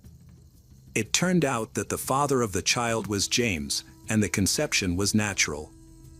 This meant that James's wife, Tanya, had to silently accept the situation. The revelation caught the investigators' attention, and the Flanders were summoned for questioning once again. Tanya was the only one who showed up for questioning. She confirmed the information and added that she was present when the child was conceived. According to her, everything happened with the mutual consent of all parties involved.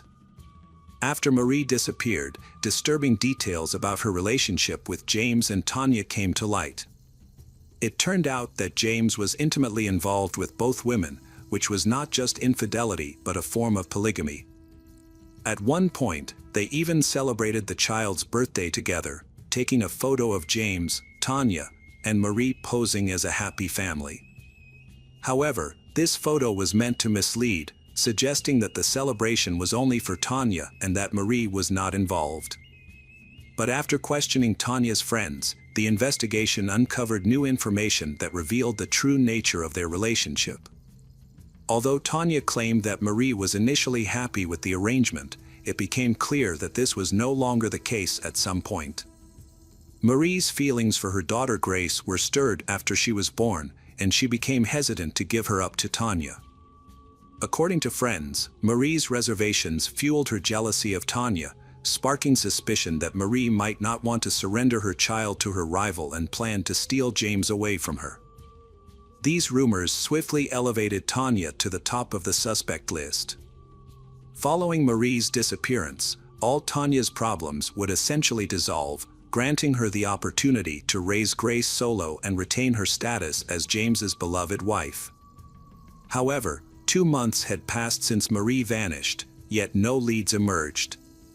Investigators diligently attempted to unravel the mysteries surrounding Marie's disappearance using available tools, including GPS data. Despite its limitations in 2011, investigators focused on analyzing phone records and message logs to gather more information. The records revealed that Marie had accompanied James to the airport, but Tanya was absent. This development coincided with the unexpected visit of Jason, a young priest who often represented James and ultimately chose to share information with investigators. Jason shared with others a conversation he had unintentionally overheard after Marie vanished. James expressed his distress and concern, stating that he would have to leave the country due to Marie's disappearance, but he couldn't disclose the details. He only mentioned that something terrible had occurred during Marie's severe depression. Prior to her disappearance, James had stayed with Marie at a clinic for a few days, while Jason temporarily took his place. Meanwhile, rumors about polygamy began circulating among the church parishioners, which shocked Jason when he discovered them. Upon James' return from the hospital, Jason decided to discuss the matter with him. Jason asked James about his relationship with Marie. James was honest and admitted to having a romantic relationship with both Marie and his wife.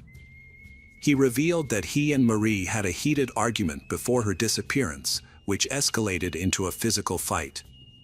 However, James insisted that Marie was alive and well at the time of her disappearance. Following their conversation, James decided to resign as pastor and soon left the city with his family, including Tanya and Grace, to move to Arizona. Shortly before their departure, Marie's family had contacted the Flanders family to collect some of Marie's belongings. As a result, investigators obtained Marie's phone, which may have contained crucial information. The investigation into Marie's disappearance was initially hindered because most of the data on James' phone had been deleted. However, investigators were able to recover some fragments, including a video of James promoting precious metals. This finding raised suspicions, particularly since the case took place in 2011, when digital evidence was easier to erase and surveillance was less widespread. At that time, DNA detection technologies were still in their infancy, making it seem like criminals could easily escape punishment. However, the field of digital forensics was also advancing, and it was this expertise that ultimately helped crack the case. 3 years after Marie vanished, a new program became available that enabled investigators to recover data from phones and computers. This technology allowed them to access messages between Marie and James, which painted a disturbing picture of their relationship. The recovered messages included explicit images, some of which were taken inside a church. Perhaps most damningly, Marie's emails to James revealed her deep desire to leave Fort Walton Beach, fearing the place was cursed. Her messages hinted at her desperation to escape with her child. A chain of unexpected and dramatic events led to the Flanders family's deepest secrets being exposed. Flanders said, "When someone spreads rumors or harms me, I want them to cease to exist." Given James' situation, shrouded in darkness and fear, it's possible he fulfilled this ominous promise. Despite the lack of Marie's body, there was sufficient evidence to issue an arrest warrant for James on charges of second-degree murder. However, the prosecutor faced a significant challenge, convincing the jury of James' guilt without the victim's body. James and his lawyer were in a desperate situation with an uncertain future ahead, so they made a drastic decision as a last resort to try and turn things around.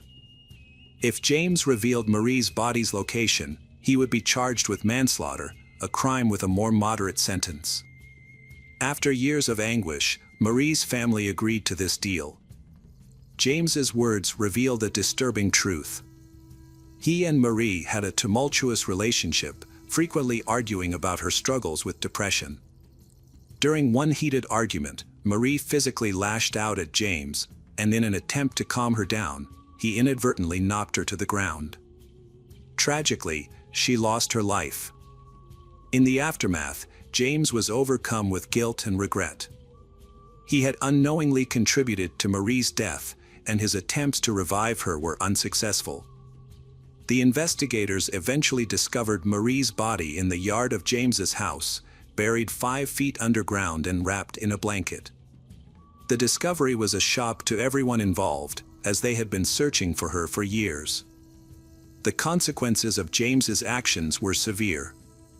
He was convicted of manslaughter and sentenced to 15 years in prison, with the possibility of parole after 11 years.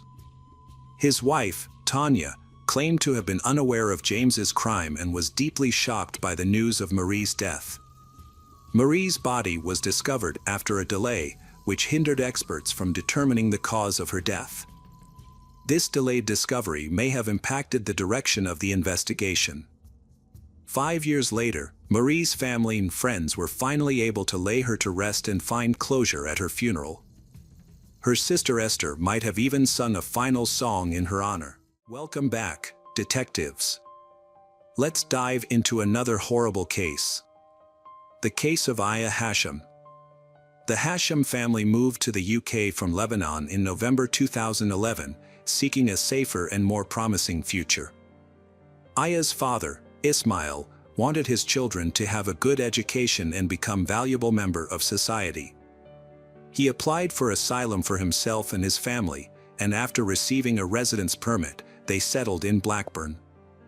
Aya was a driven and ambitious young woman with big plans for her life.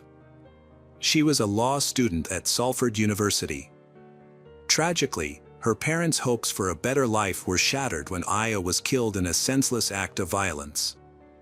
On May 17, 2020, Aya left her house to go to a nearby supermarket at around 3 p.m.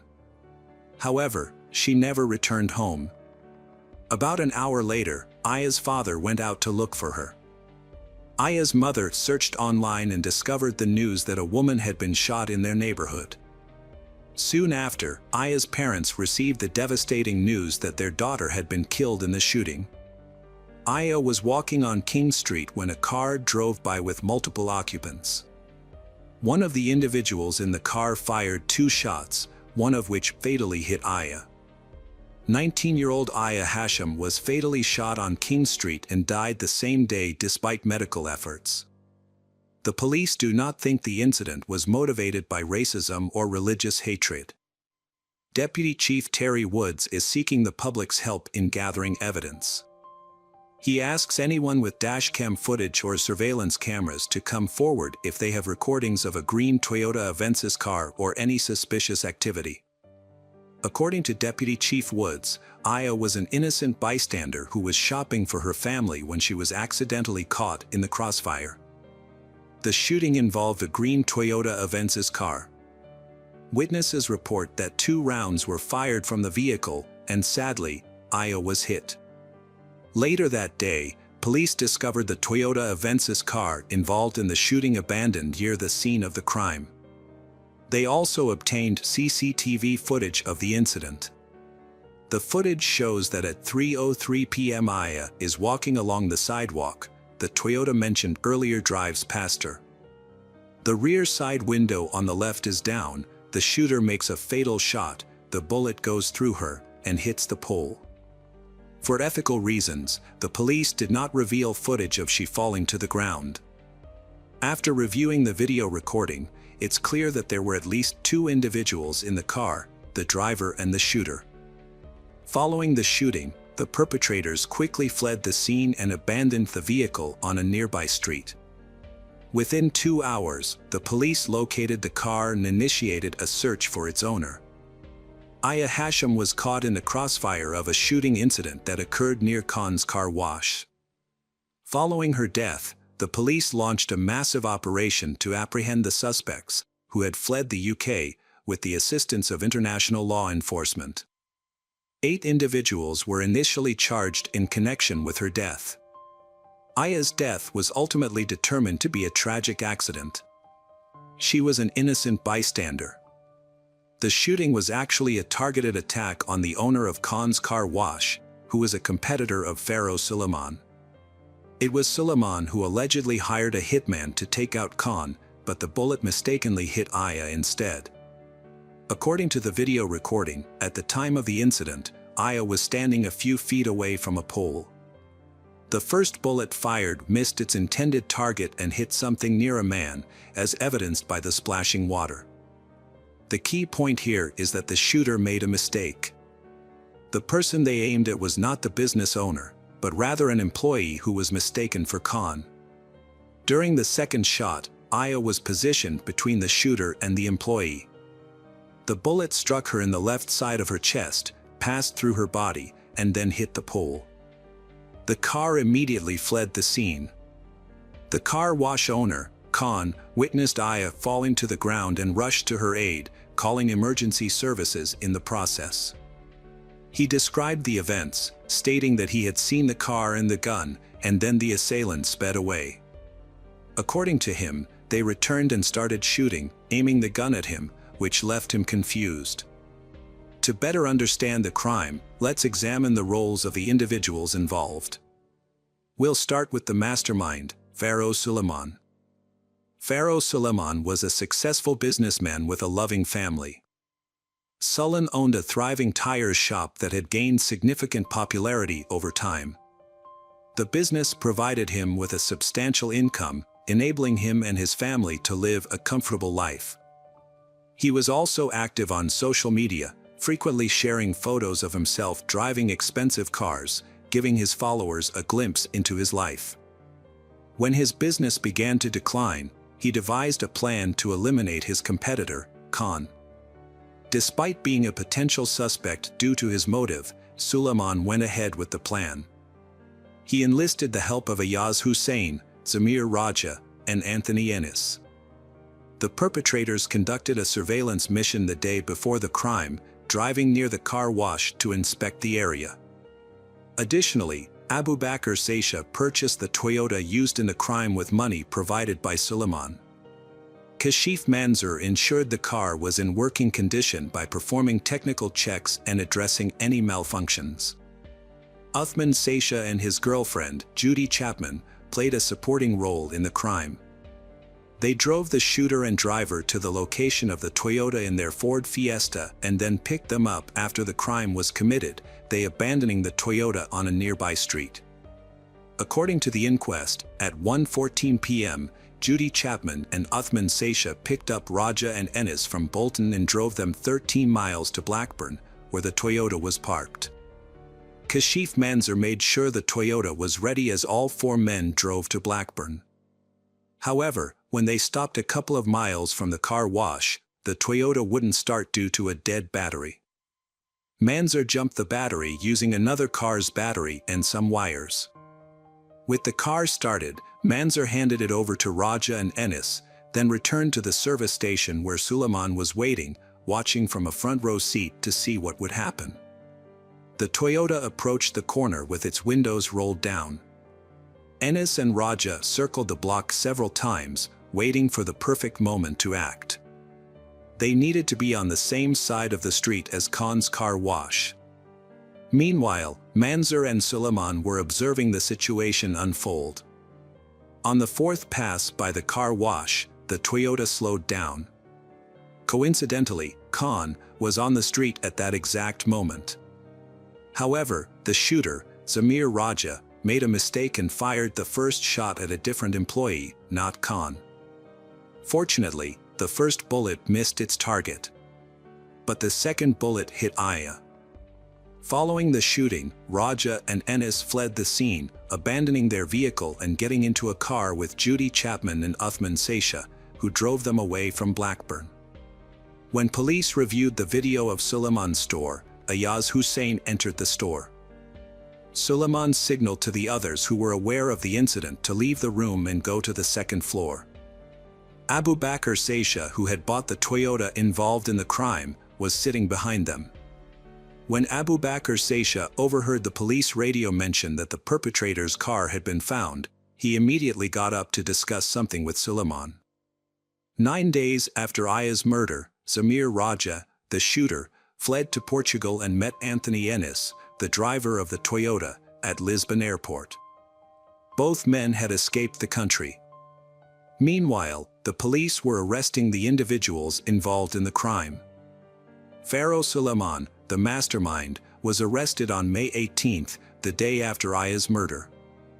Abu Bakr Saisha was arrested on May 19, and Judy Chapman and Uthman Saisha were arrested on May 20. Ayaz Hussein and Kashif Manzoor were arrested on May 21.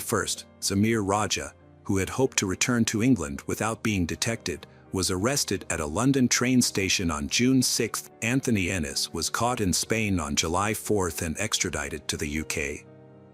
Aya Hashim was murdered and Khan, the owner of a car wash, was nearly killed in a violent crime. Several suspects were charged, and at first, all of them denied any involvement. However, as the investigation continued and the pressure mounted, their stories began to contradict each other as they tried to downplay their roles in the crime. As the suspects' testimonies became more inconsistent, they started to turn on each other, revealing crucial details about the crime to the police. Each suspect tried to avoid a long prison sentence by blaming the others. On August 5, 2021, the court delivered its verdicts, resulting in severe sentences for all those involved. Pharaoh Suleiman, who had a prior conviction for a fatal hit-and-run incident in 2001, received a life sentence with a minimum term of 34 years. Raja, the shooter, was also given a life sentence with a minimum term of 34 years. According to reports, he was paid $500 for his involvement in the crime. The driver, Anthony Enis, was sentenced to life imprisonment with a minimum term of 33 years. Ayaz Hussein, who orchestrated the crime, received a life sentence with a minimum term of 32 years. Abu Bakr Saisha, who bought the getaway car, will serve at least 28 years. Uthman Saisha, who arranged for the shooter and driver to be transported, will also serve at least 28 years, and Kashif Manzoor, who made sure the car was working on the day of the crime, will serve at least 27 years. The judge was critical of the defendants, stating that they showed no regret for their actions after the shooting. Instead of taking responsibility, they tried to deceive and manipulate their way out of trouble. When that failed, they turned on each other in an attempt to save themselves. Judy Chapman was found guilty in October 2021 of involuntary deprivation of life. She was given a 15-year prison sentence for driving the car involved in the crime. However, investigators have since discovered that other individuals were involved in the crime. This was revealed through analysis of communication between the convicted parties. Louis Otway, a 42-year-old from Manchester, was sentenced to life in prison on May 5, 2023, with a minimum term of 32 years. During his trial, evidence revealed that Otway acted as an intermediary between Oz Hussein, Zamir Raja, and Anthony Ennis. Specifically, he assisted Hussein in committing a crime. Another person, Banbridge, was also involved in the case. She was the 10th person to be found guilty. Prosecutors said that Banbridge met with Raja and Ennis in Bolton, took their phones, and turned them off. Then, she drove to Trafford and turned the phones back on in different locations, making it seem like Raja and Ennis were in Greater Manchester, not Blackburn, when a shooting happened. This was done to create a fake alibi for the two men. Banbridge, 32, admitted to conspiracy to pervert the course of justice and was sentenced to 23 months in prison on August 11, 2023. This was the last conviction in the case of Aya Hashim.